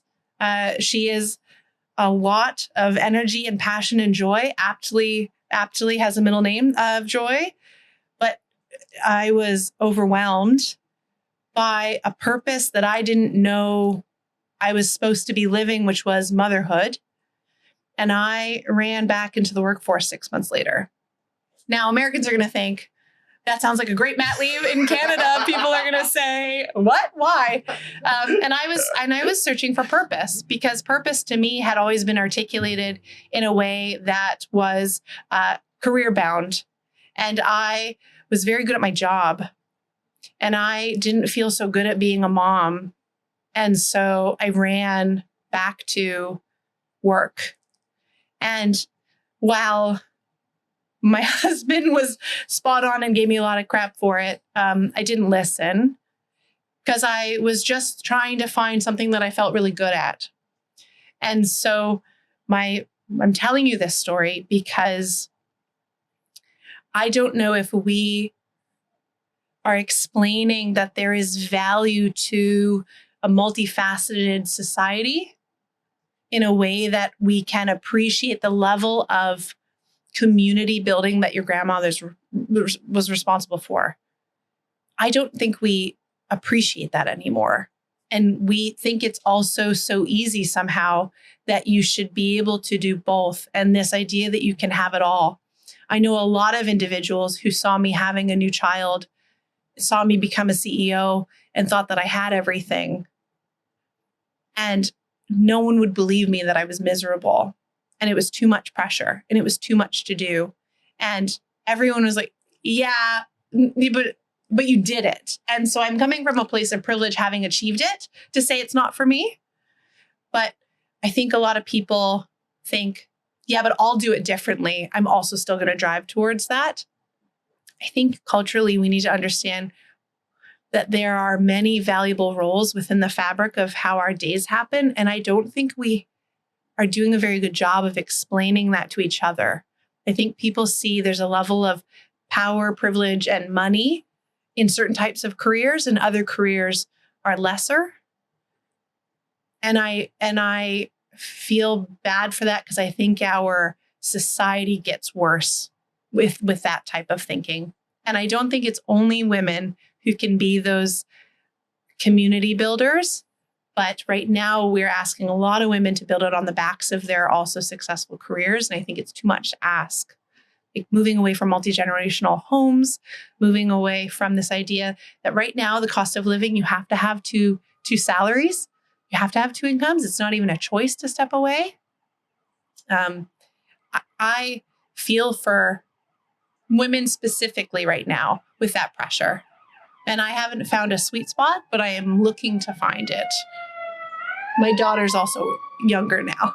Sorry, she's not as young. So she's older. It's a little bit easier to be a mom to a toddler than to a newborn. Some might say differently. Yeah. But I don't think we should forget that hybrid work is really helpful for moms to find that time. I have no problem logging off at 3 to pick my daughter up, to have that crazy time between 4 and bedtime to navigate. and then come back online. But that's also not a sustainable model too. And we don't always think about all the systems at play.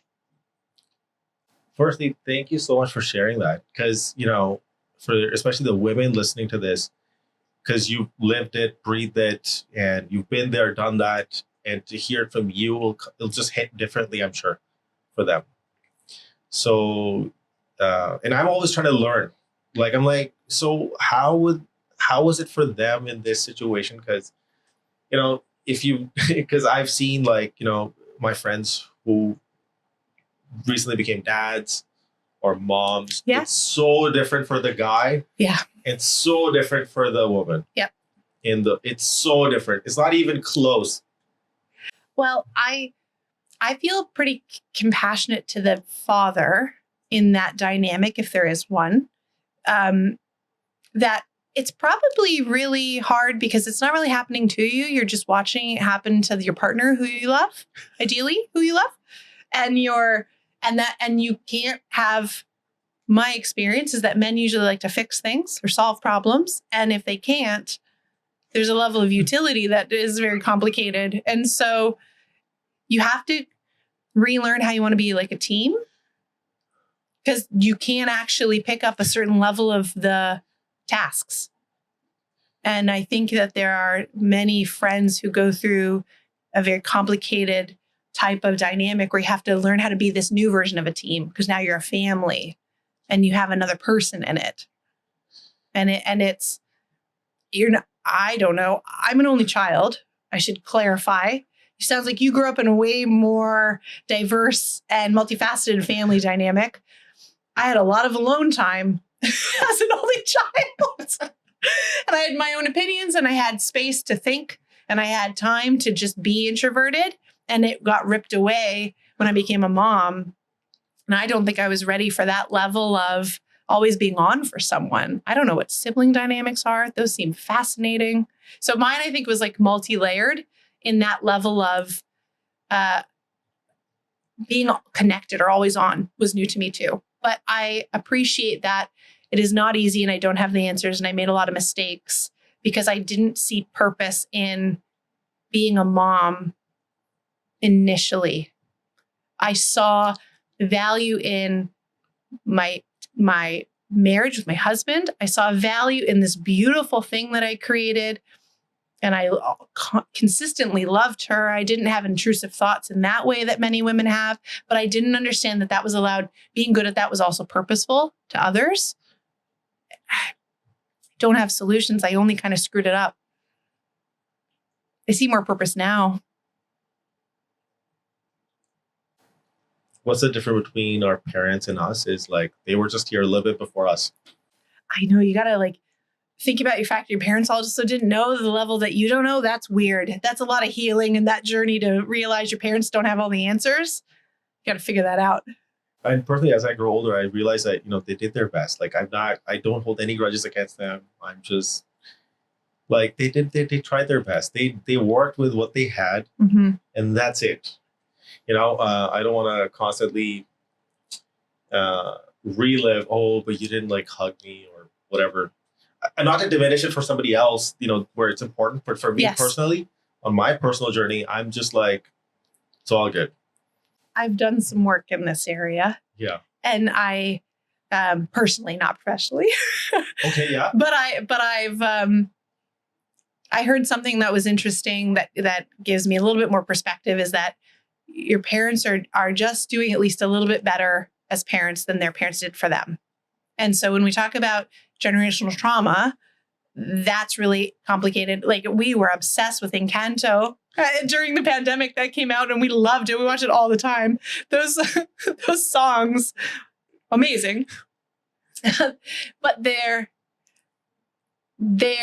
just doing a little bit more with what they were given. And I think generationally, all we can do is try to build on that in the way that you show up as a parent or as a person. But they don't have all the answers, and we shouldn't expect that of them. I totally agree. 100%. Both points, all 3 points that you said, I completely 100% agree.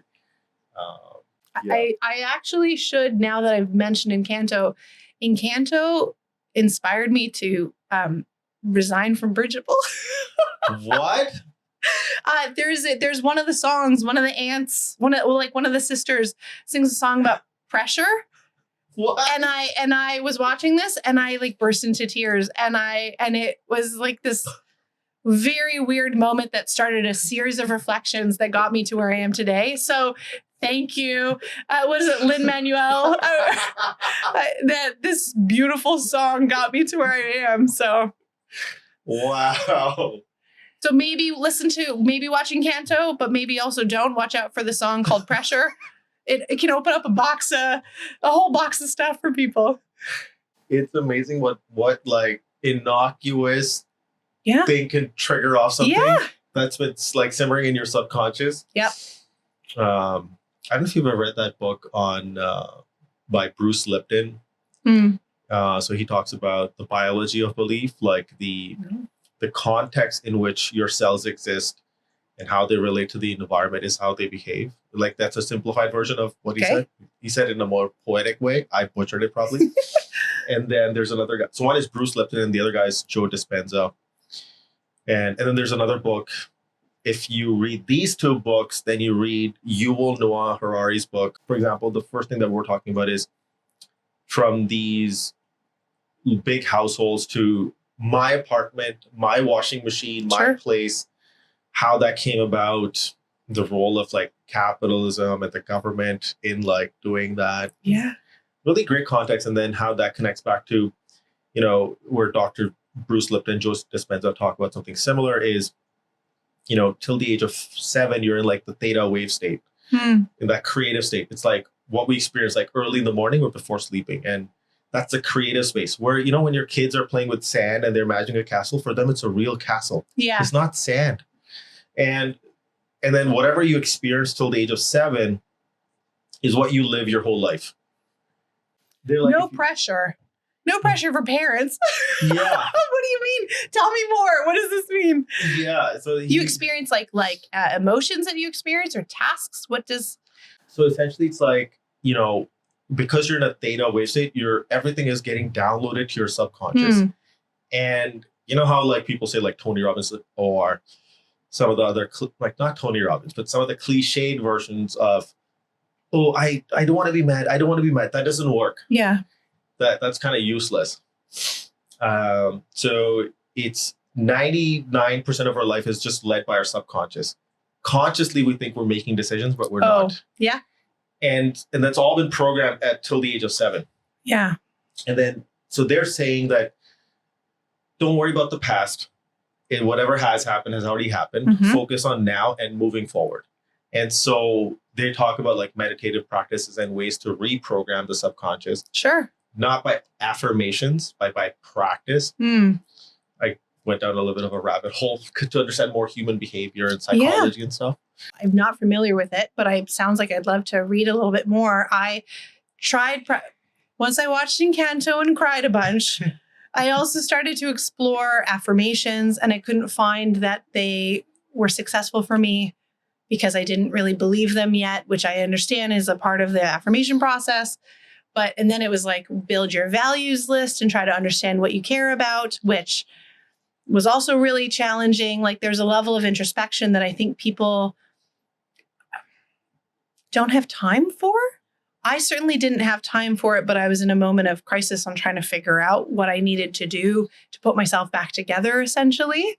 And so you have to spend that time. But I think it's really related to organizations. That sounds like the worst LinkedIn headline ever. But as we're saying it, it feels like that level of reflection on what's the purpose of this organization, what are the services and products that it is trying to bring to the world. I think we're losing that. And that level of introspection for an organization is what consultants sometimes aren't given permission to do. So when you're getting permission in these smaller groups to ask these questions, I think that's really special because you're actually trying to pick at larger purpose conversation.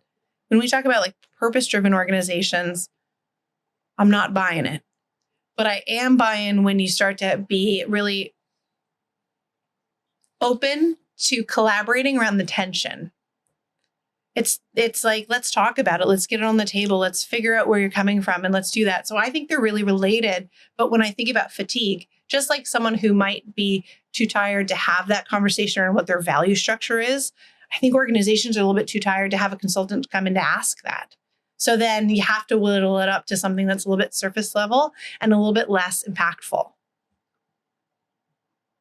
Yeah, the number of people who've had trauma from poor consultants who jump to solutions before asking questions and understanding and listening in.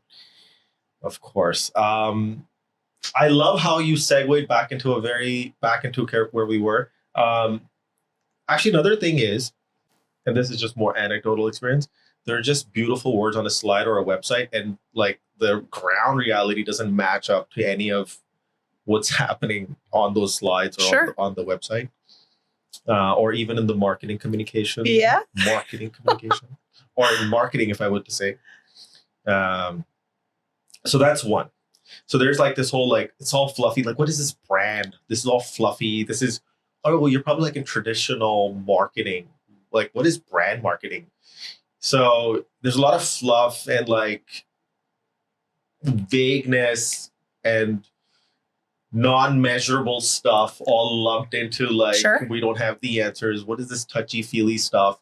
How do I put this against like my KPIs? And so where I was sort of opening up this can of worms was,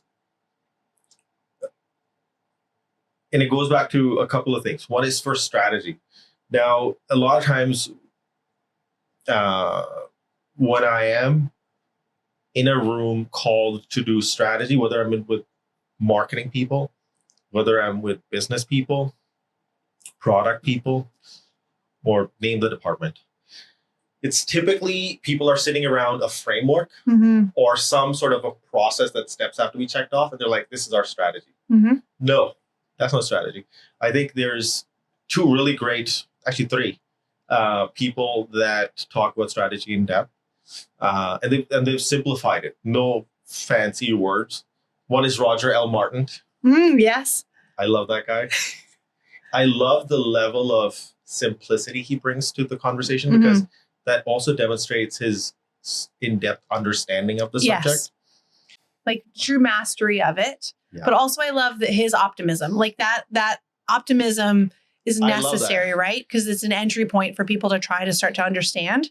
So he's doing it with his own verbal language on educating people, but also visually, he does a great job with his diagrams and explanations. Yeah, he's a really switched on, sharp guy. That guy, and then there's another guy who's the founder of Basecamp. And he talks about, so they both, for example, talk about something, I'm forgetting his name, the Basecamp guy. He'll come to me in a second, but they both talk about something very similar, but they use slightly different words. So Roger L. Martin talks about choices. That's strategy. Yeah. There's certain specific choices you're making, and that's strategy. And we can unpack that in a second. And then the other guy, the founder of Basecamp, he calls it directional decisions. Right? Yeah. Which are choices. Right? But they both mean kind of the same thing. Yep. Because if you really think about it, because a lot of times when, let's say, and we can sort of use this as a springboard to sort of unpack some of this stuff. I love that. I can nerd out about this like for hours. But so in a situation where I'm like in a room and then they're like, okay, we want to do a strategy session. Somehow, firstly, the people in the room will just keep talking about the competition. Competition obsessed, not customer obsessed or customer focused. And they're like, but they're doing it like this, but they're doing it like this, but they're doing it like this. Or can we just do it like that? Or we really like this, or can we copy? Like, it could be as simple as something they want to copy more from a marketing perspective, or from the way the product works perspective, or from how they hire, or we want to hire like designers too now because they got some design. Or we need to buy a design agency because they bought. Right. And that's just like an arms race. You're just getting to sort of this, like how Roger Martin describes it as this operating imperative that if your phone battery sucks, that's not like a unique advantage. Like having a good battery is now hygiene for any cell phone. Sure. Yeah. That's the now base expectation for, yes. So that's an imperative. Yep. That's not strategy. No. We're coming up with a 15% better battery. That's not strategy. Right? And then a directional decision or a choice would be, let's get into watches. Right? And we want to make this kind of watch. Like a really great example is Whoop. And I've heard like a small clip of the founder talking about the Whoop brand. It's like are you familiar with the Whoop? No. So Whoop is like basically a band that you wear on your wrist and it tracks all your health metrics and everything. Okay. But it's got no screen. Okay. It's got no screen. And so it's a perfect example of strategy happening. So the founder's like, we were working on the prototype and everybody's like, why don't you have a screen? And then he's like, no. We're going to focus only on the metrics and they're going to send them to your phone. Because the moment you get a screen, they're like, okay, now maybe let's have this widget. Yeah, now let's do this. Now let's do that. Yep. But everybody else has a screen. So to make a very deliberate, conscious decision on what we are not going to do is a specific choice that you're making, right? And you're not trying to copy. It sounds like the Aura Ring. Are you familiar with the Aura Ring? Aura Ring also is like I was on like the Kickstarter OG crew where it was like this huge bulbous stone on my hand. And then I was part of like maybe 2 permutations and then they moved to a subscription model and then they lost me. But even I got grandfathered in, I think, but I was like still not into the change of model. Yeah. But I appreciate that that's a really cool way to talk about what your product strategy is because it eliminates that discussion you're talking about around like fighting widgets off. Yeah. And that's a cool way to talk about it. Yeah. And no screen, it means so many different things also, right? Not only from like, this affects everything, like the people that you're going to hire, the kind of skill set you're going to develop, the way the product is going to be communicated, and then how people perceive that product. So it affects your brand. It's a business decision, everything. So it might be, in hindsight, like you said, a product specific decision, but the vision is coming a couple of layers before the product even comes to life. So I find that there are a few, not many, great examples of good strategy in action. And actually, I think, again, that gets into like that esoteric, like fluffy, like you need to have a vision, right? People are like, what does that mean? And they start freaking out a little bit. So from my understanding is that the simple version is you're making very specific choices to do certain things and not do certain things. Yeah. And like another really great example is like you have the Coca-Colas, and this is the third guy, Rory Sutherland, the Basecamp founder, and Roger L. Martin. These are the 3 people, if I kind of triangulate like a 3D perspective of how they've come at strategy. And so, and Rory is a more marketing.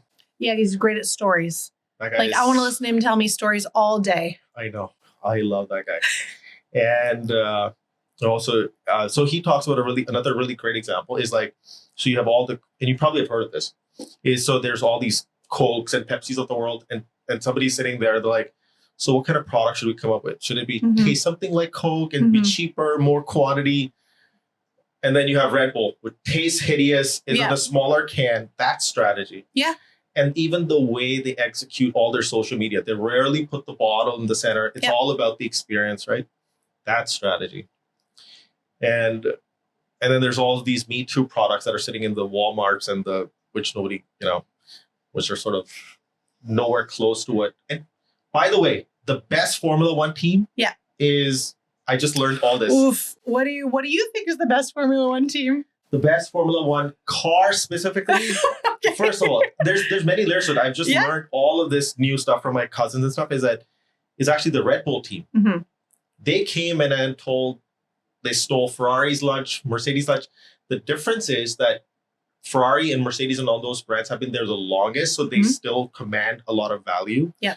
But that's because of the amount of time that they've been there. Yeah. But in terms of engine performance and everything, that's a Red Bull.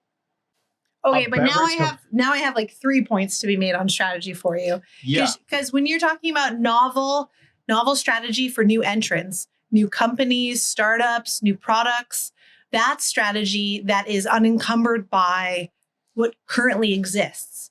Strategy within transformation with organizations and places that are trying to evolve itself, those are two very different Augmentation. types of strategies. They are different types of strategy, but there still has to be strategy, not looking at a plan and a process and calling it strategy. Yeah, that's fair. Or steps. Like having led an organization and also having led unique teams within larger organizations, I would say that there is a reason why you have that level of North Star vision, mission, values.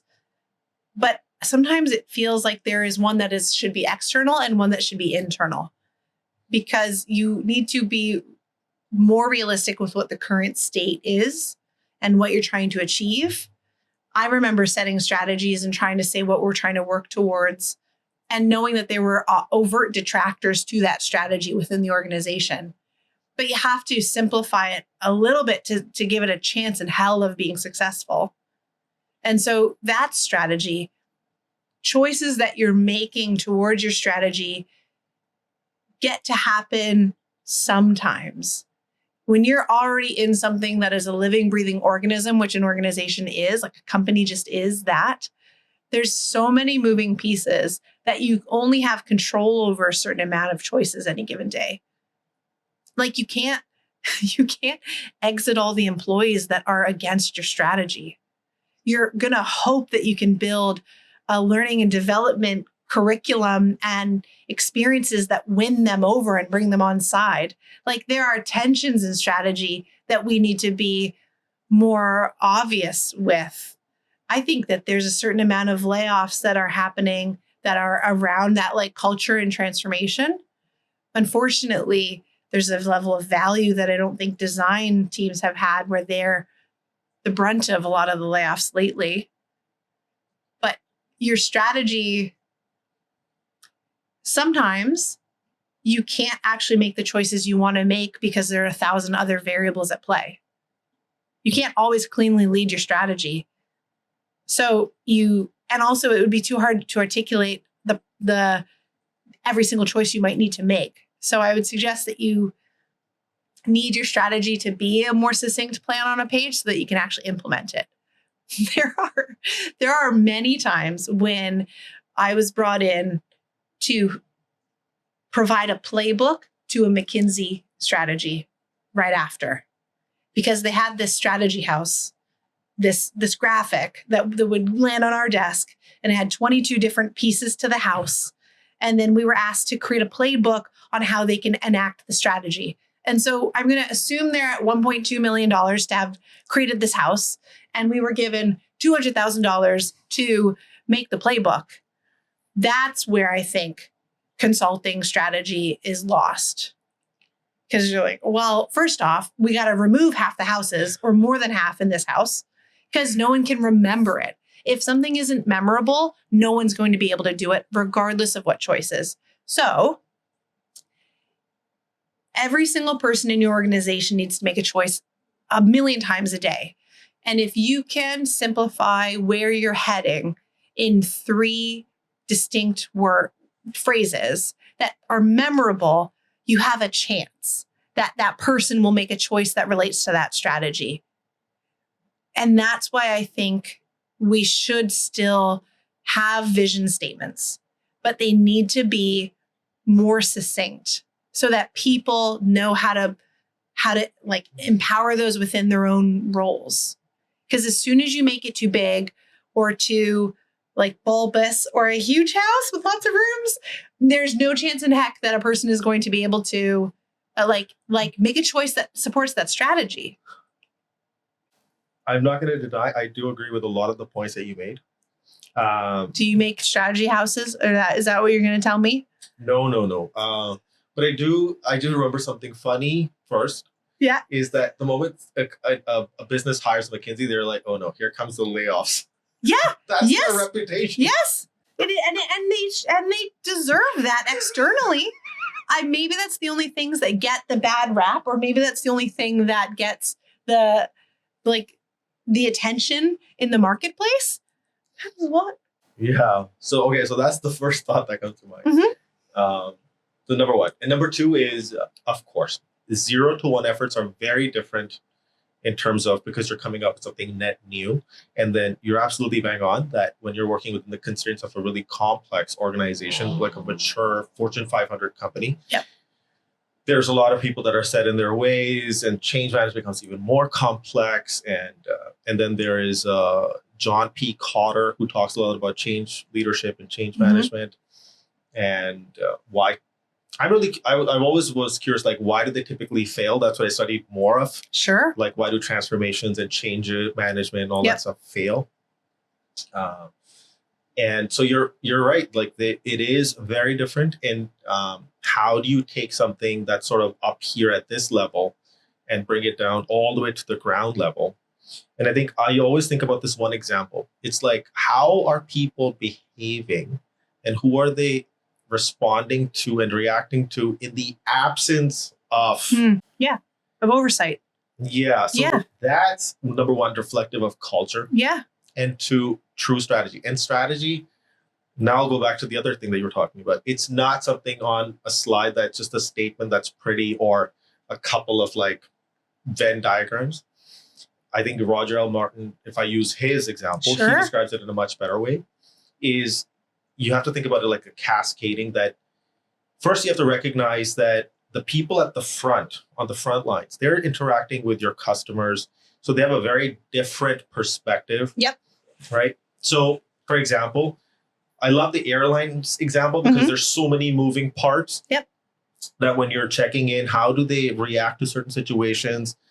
Because the CEO is not there at that moment in time. Sure. So how are you empowering them to respond to certain different weird contexts and situations? Yeah. And so that, and then, so what happens is, as you go up the chain, you have to recognize that the people at the top, they're not customer facing. So their role should be, how do we empower these people? That's what they should focus on, because they have a much different view of things. Whereas the people on the front, that's why I think something you talked about at the beginning was, it's so important to connect that. Absolutely. Yeah. And that role is so important, right? Yeah. An airline conversation, like an airline point that you're making there, is so important, because that's where you need to figure out how to empower the infrastructure that you're basically powered on and functioning on. So when you have, so when you're thinking about network strategy for data, that has thousands of implications towards customer experience and even airport experience, right? So you have cancellations from drop networks or whatever's happening. That's where we have to do a better job. And I'm committed to the next whatever amount of time to figure out how to tell those stories so that we actually understand the value of that decision. Because maybe you don't need to know the customer experience from a insights document. I don't know, maybe, because it has certain varying levels of success and interest from certain audiences. But if you could explain that if you choose this, your NPS score, which I also don't agree with, it's going to go up. We have to find a better storytelling mechanism to show that value chain, because I don't think it's really complicated. And I think it's why we're not doing it. And I think it's why we're all hurt, because we're not taking the time to figure it out. That's why it's so important to be careful in the thing that you're doing and how you're doing it. Because if it's, like, I'll give you an example, like these stories, which are customer facing, sometimes, the front line is experiencing something totally different, and the executives have traditionally made a decision and they're trying to like implement something. Yeah. And they don't see it. Yep. So now somebody will come in, typical consultant, make a slide and be like, okay, here's what's happening. And it just kind of blasé, kind of like doesn't, no reaction, nothing happens. So in that moment, how do you even tell that story, which you've been talking about, right? That storytelling is so important. Yeah. So that it emotionally like snaps them out of it. Like, that is so important. And that could be done very simply. It doesn't have to be complicated. Yep. It could be like a sizzle reel. It could be an audio that plays and you're like, yeah. Because okay, hold on. So the way to think about it is that it's not a top-down decision. it's looking at decisions at each layer. Yeah.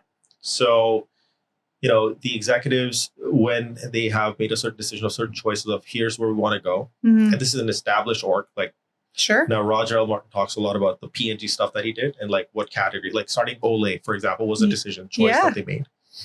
And so now how do we empower the people next? What are the things that they need to do the thing that they, and then what is the strategy that they will need? And then the layer below that, like everybody's making strategic decisions. It's not just sitting up here and being pushed downwards, but it's kind of percolating and coming alive at each level. Sometimes service designers quite regularly are asked to help with call center experience. Right.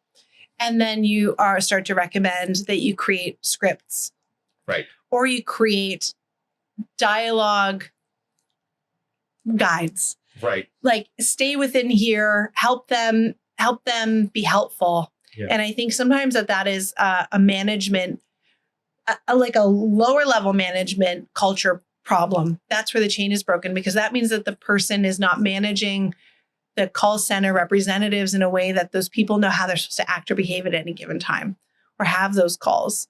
And so a lot of people don't want to talk technical and human in the same conversation because it's really hard, but we're all worse if we don't. And so I think that there is a level of co-creation and collaboration that you need to do and advocate for that to be possible. Because if you're at the layer where you're creating like a routine script for your call center experience, you're lost. You got to get a couple chains higher to reorganize there, because it means that the way that people are managed or treated are not interpreting those choices in the way that you're hoping that they're going to. And that's not exactly their fault. That's where strategy is kind of interesting, where you're hoping people at any given time are doing it right. When you're in a command and control culture and it's reactive, or it's looking at charts to try to figure out anomalies or what's going on, you have to also talk about behavior, because people are complicated and motivated by many different things.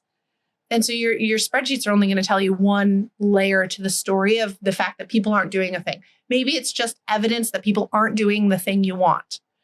Designers and consultants are much better at picking at that to try to figure out where it's coming from.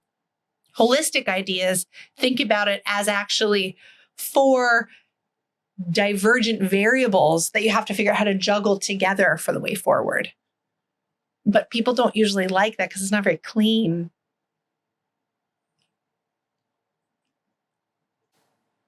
Yeah,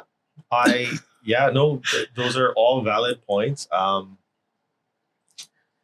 In fact, customer care, like I just had a very recent example where when I was in Europe, I thought I might miss my flight. So I was trying to call Air Canada. Sure. So when I called, actually so even when you book through Air Canada, they give you like your booking, you have access to all the airlines within the network. Mm-hmm. So my flight was on a LOT plane, Polish airline.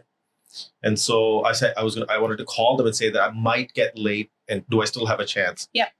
So I tried to call them. First 30 minutes, nobody picked up. Mm-hmm. When they picked up, they're like, "Oh, the booking is actually through Air Canada. Call them." Yeah. Call Air Canada. Yep. Air Canada said, "Oh no, you did it through the points Aeroplan. So call them." Yeah. And I was on a call for 3 hours and nobody picked up. Yeah. And I was like, "Well, here's our experience." That's not a dissimilar experience for many different types of organizations, though. Yeah. I was talking to a gentleman earlier. Cherry picking something, right? But yeah, I mean that you've got like 22 different like phone numbers that a customer can call, and that's actually probably because things have evolved over time, and you don't have perspective until you kind of look backwards on that. So you don't mean to have all of those phone lines to get in, but the repercussions of that are pretty significant. And so pausing to fix that is very important. But I was actually thinking about something that you said a while ago, and I want to get back to it because I know it feels like we'll run out of time, and I want to make sure we talk about it. as we've been discussing, I've realized that maybe benchmarks and precedents and looking at competitors is just people's way of trying to articulate what they want within what they've been exposed to. So I was thinking about when you're an interior designer and people build you mood boards, like you're familiar with Pinterest and people like, I want my bathroom to be like this, and here's the tile, and here's the thing. Most customers, to be fair, I've not worked in residential. I've worked in corporate, like commercial real estate, architecture, and retail. They have no idea how to articulate what they want. And they use these very vague kind of things that you have to facilitate discussion through. And so maybe we can be looking at benchmarks to say, help me understand what excites you about that benchmark or precedent, because that's just the tether they're using to try to articulate it. I have this challenge if I try to help my friends pick a finish or a couch, which I don't do very often because I'm not very good at it. But they're trying to show me how they want to feel. And then when you ask them questions, they actually don't like anything about the picture, but they like how warm it feels. And you're like, oh no, well then none of this. And I think that that's really similar in like a corporate consulting dialogue too. Because you're like, why do you like this? Well, because they had great shareholder value as an output. Okay, we got to unpack that 1,000 more times, right? So maybe I'm thinking too critically about what people mean by looking at precedent and benchmark, and maybe they're just doing residential interior design mood boards, and we're trying to unpack it, and we're losing sight of that's just a mechanism to have that conversation. So let's try not to make an assumption about why they're mentioning that benchmark. But that's just like a new level of compassion for me to think about it. Because I would have started today by saying, throw them all out the window. But now I'm thinking like this is just the only means they have to try to translate what they're looking for. I love it. I 100% agree. And that's the role that we have to play, is that help them figure out what is it about that thing that you're fascinated by or idolizing. Yeah. Not only you, but what are the customers like about that competitor that you're thinking about? Yeah. And so really helping them. And the way I sort of think about it, I try to like simplify my life, is I think of it as going inside out is business strategy and IQ. Mm-hmm. Going outside in from customers in is EQ and brand strategy. Mm. So it's just the same side of the same coin. Sure. One side is business and one side is brand. Brand is just emotion and perception. Mm-hmm. And business is all the things that you're doing: operating model, your product, your employees, your price to earning ratio, all that crap is on this side of it. Yeah. Shareholder value. And so business on this side, brand on this side. Brand is people, emotion, EQ. And this is process, company, blah, blah, blah on this side. That's how I keep it super simple for myself.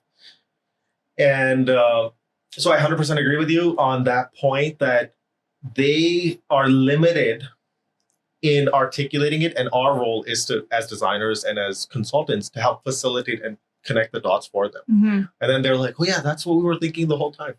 And great. Exactly. I love those moments when they're like, yeah, this is what we were thinking the whole time. In fact, I actually tell people in the conversation, I'm like, what you're going to hear today is going to be nothing new. This is what you've been feeling, thinking, and saying. I'm just putting words on it. And people need to be okay with it not being anything new. Yeah. Sometimes there's pressure for insights and recommendations to be novel.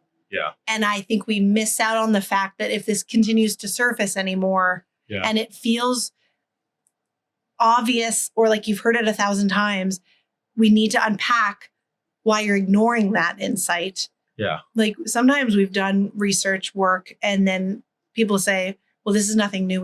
We're not learning anything new. I'm like, I think the nuance here is like, why does this keep coming up? Yeah. We got to work on it now. Yeah. But people always want the research to be groundbreaking. And sometimes it's way more boring. It's like having better diet and exercise towards a healthier life. It's not groundbreaking. It's just actually a little bit maybe laborious and like less fun. It'd be way cooler if you told me that I could get healthier with like a way easier way forward. That's sometimes the push pull on insights is like they don't always have to be super sexy. Also, solving complex problems doesn't require complex solutions. Oh yeah, yes, Right? I agree with you. So Yeah. sometimes, I see like the theater of work that we do is people caught up in like, oh, let us show us like a 10-slide thing to solve something. It's like, what are we doing here? The business model though can be challenging because you do want people to be interested in many different facets. Yeah. But orchestrating those facets together is probably really powerful. Yeah. And I haven't met a project manager yet that does that very elegantly. That would be really interesting if you like played up the great PMO capability. That could be a differentiator. I don't know. Maybe not, but I've only ever seen people be reactive in those roles. What have you done? Here we are. Check off. Orchestrate engineers and all these people and work on this. But can we be proactive and look for opportunity to collaborate more effectively? That could be really cool. Yeah. Now, I don't want that role, but someone else could have that role. I am not a good project manager. You know what? I think like to every question in our field, it like the answer is always like, it depends. Yeah, which it's supposed to be. That's allowed. Because there's always like this corporate urge to like codify something and turn it into a process, and so we can scale it. Yeah. But anyways, okay. So now since we're kind of towards the tail end of our conversation, what I would love to do is I know that you're trying to hire talent. Oh yes. Right at Kyndryl. Kyndryl. Kyndryl. So I represent a program called Kyndryl Vital within Kyndryl, a very large organization. But I have just cemented my offers, so I have now filled those roles. Okay. So, but I will be having another phase of hiring very shortly. So right. So maybe then what we could do is we could talk a little bit about that thing that we sort of touched on earlier in the conversation is, the skills, aptitude, and proclivities that you're kind of looking for that are not necessarily certificates. Yep. So you want to go ahead and talk a little bit about what is, so for the people who are potentially looking for jobs, not necessarily with you, but what are some things that they can do to show up differently and resonate with the person who's going to hire them? Well, if anyone loves what I've been talking about today, then yes, please reach out because I would like to hire you. It's always helpful to have employees that think that you're cool. I don't know. That's laced with red flags. I don't know. So that's probably a problem. But self-awareness 1000. I've been remiss in the last couple of months to see people apply to open roles that I've had that are majority male and not qualified for very high level, not high level, very senior design positions. And I was growing really frustrated with people who have 2 years in the industry of experience, not applying with portfolios, applying with overly verbose and not saying much and very chat GPT generated cover letters. And it's offensive to a leader who hasn't outsourced this recruitment effort. And so when people are going to try another way of contacting me that shows up in a different way, who apply as if they actually want to show me that they're really good at storytelling, or even be thoughtful enough to look into what Vital does within Kyndryl, or even how I've managed my career, that shows me that you're curious enough in your life and in your career search to be curious enough in a role. So I would encourage women to apply way before you think you're qualified, because men certainly are. I hear that theme all the time. All the time. Oh my goodness. Oh my goodness. Ladies, just apply. Apply. Yeah. Because you're self-censoring. You're keeping yourself out of the market.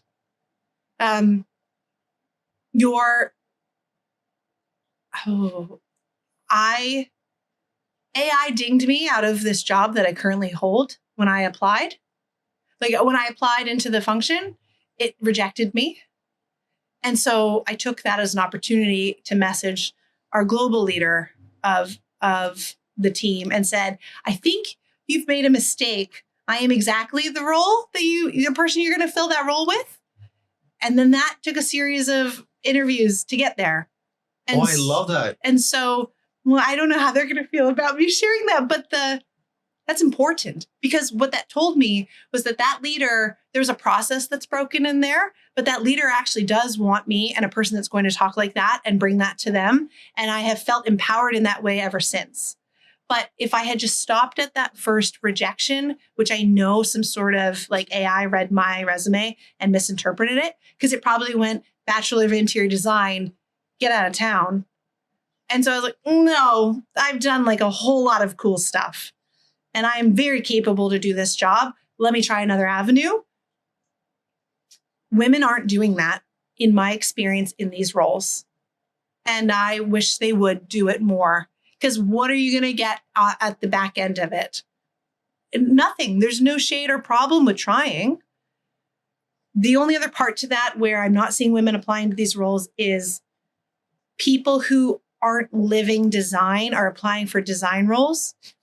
And I think it's relatively obnoxious, because a lot of the people that do, even if you make it through because you have been really great at storytelling, and there are a lot of people that are sparked from a past industry and can work in design, but those are people who also have it in their entire world.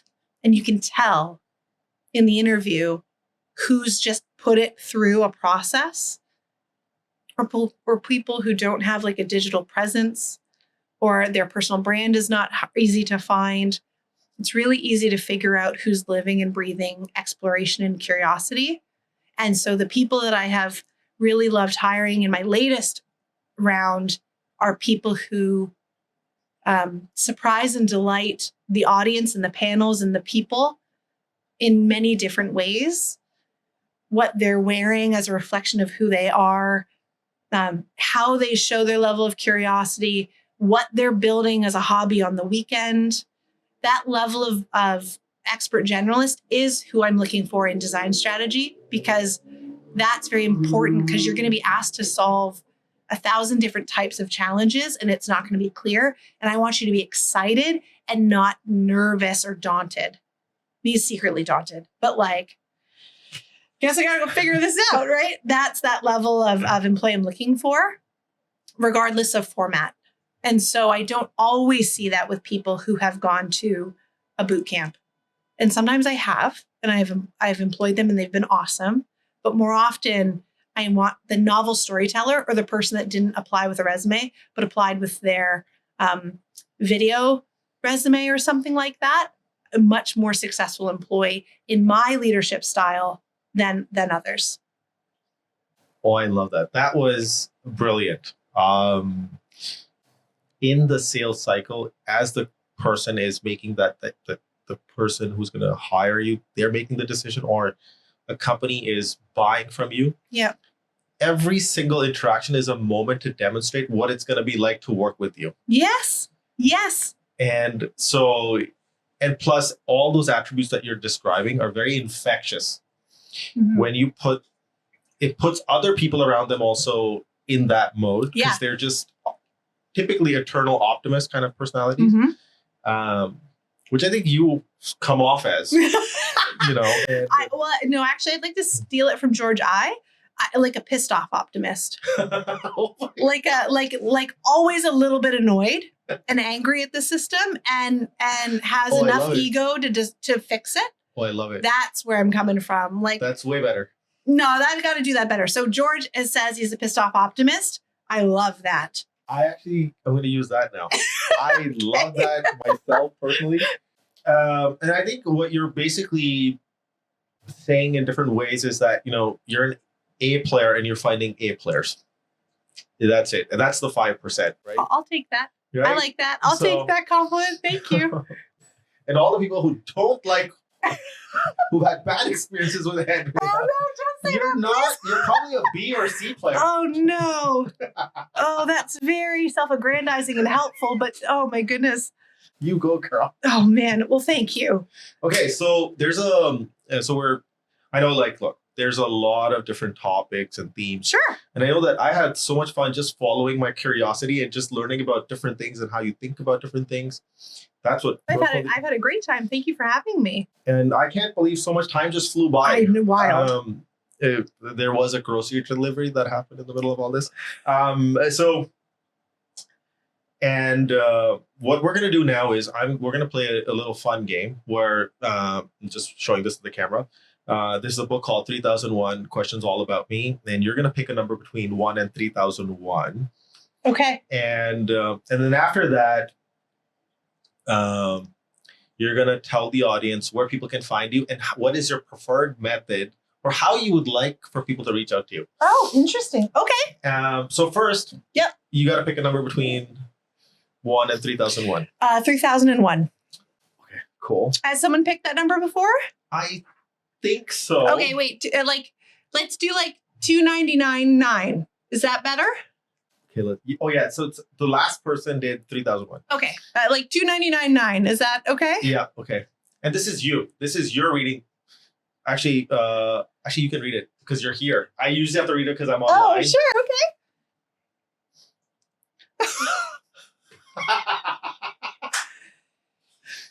So 2999 is, has anyone ever been angered by my honesty? How ironic. Oh my goodness. Jeez. The other one could have been, what's my favorite card game? So has anyone been ever angered by my honesty? Absolutely. Quite consistently. I think it is one and the same in strategy work. Yes, like we just said, half the people like and half the people don't. It's not for everybody. Do you want me to pick another number? Totally your wish. You can go ahead, pick another number. No, so I will say yes many times. We've talked about that. You can't see the question up front, so you have to pick. So don't look at that. Just think of a number. Say the number out first. Oh, okay. 1,888. I don't know. Apparently, I can't do numbers. Yeah, 1,888. I'm gonna go. Go for it. What a fun question. God. Oh, what is the most extraordinary thing I've ever witnessed? And don't say looking in the mirror or something. I've had those kind of cheeky answers. No, I was like, excuse me, no. What is the most extraordinary thing I've ever witnessed? I was going to say childbirth. Wow. But I don't know if that is fair.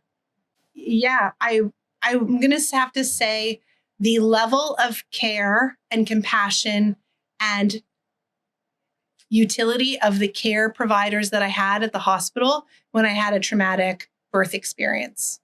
I was amazed at how they flocked around me and helped me and supported me through what could have ended very differently.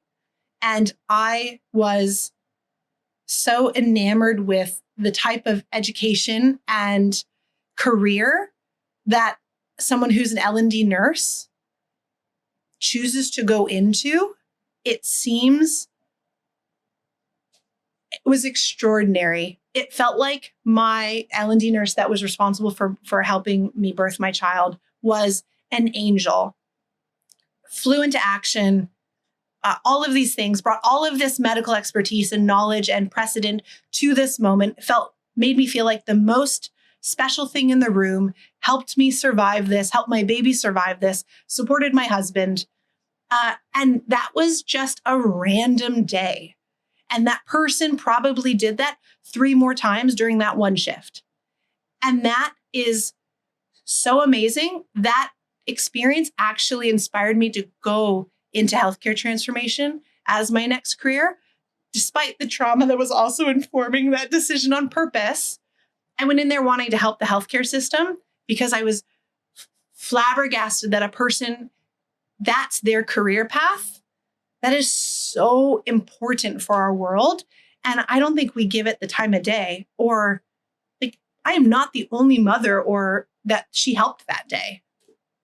That's probably the most extraordinary thing I've ever witnessed. That person's contribution to my life was just like a part of their shift that day. I have never done anything that important to that extreme.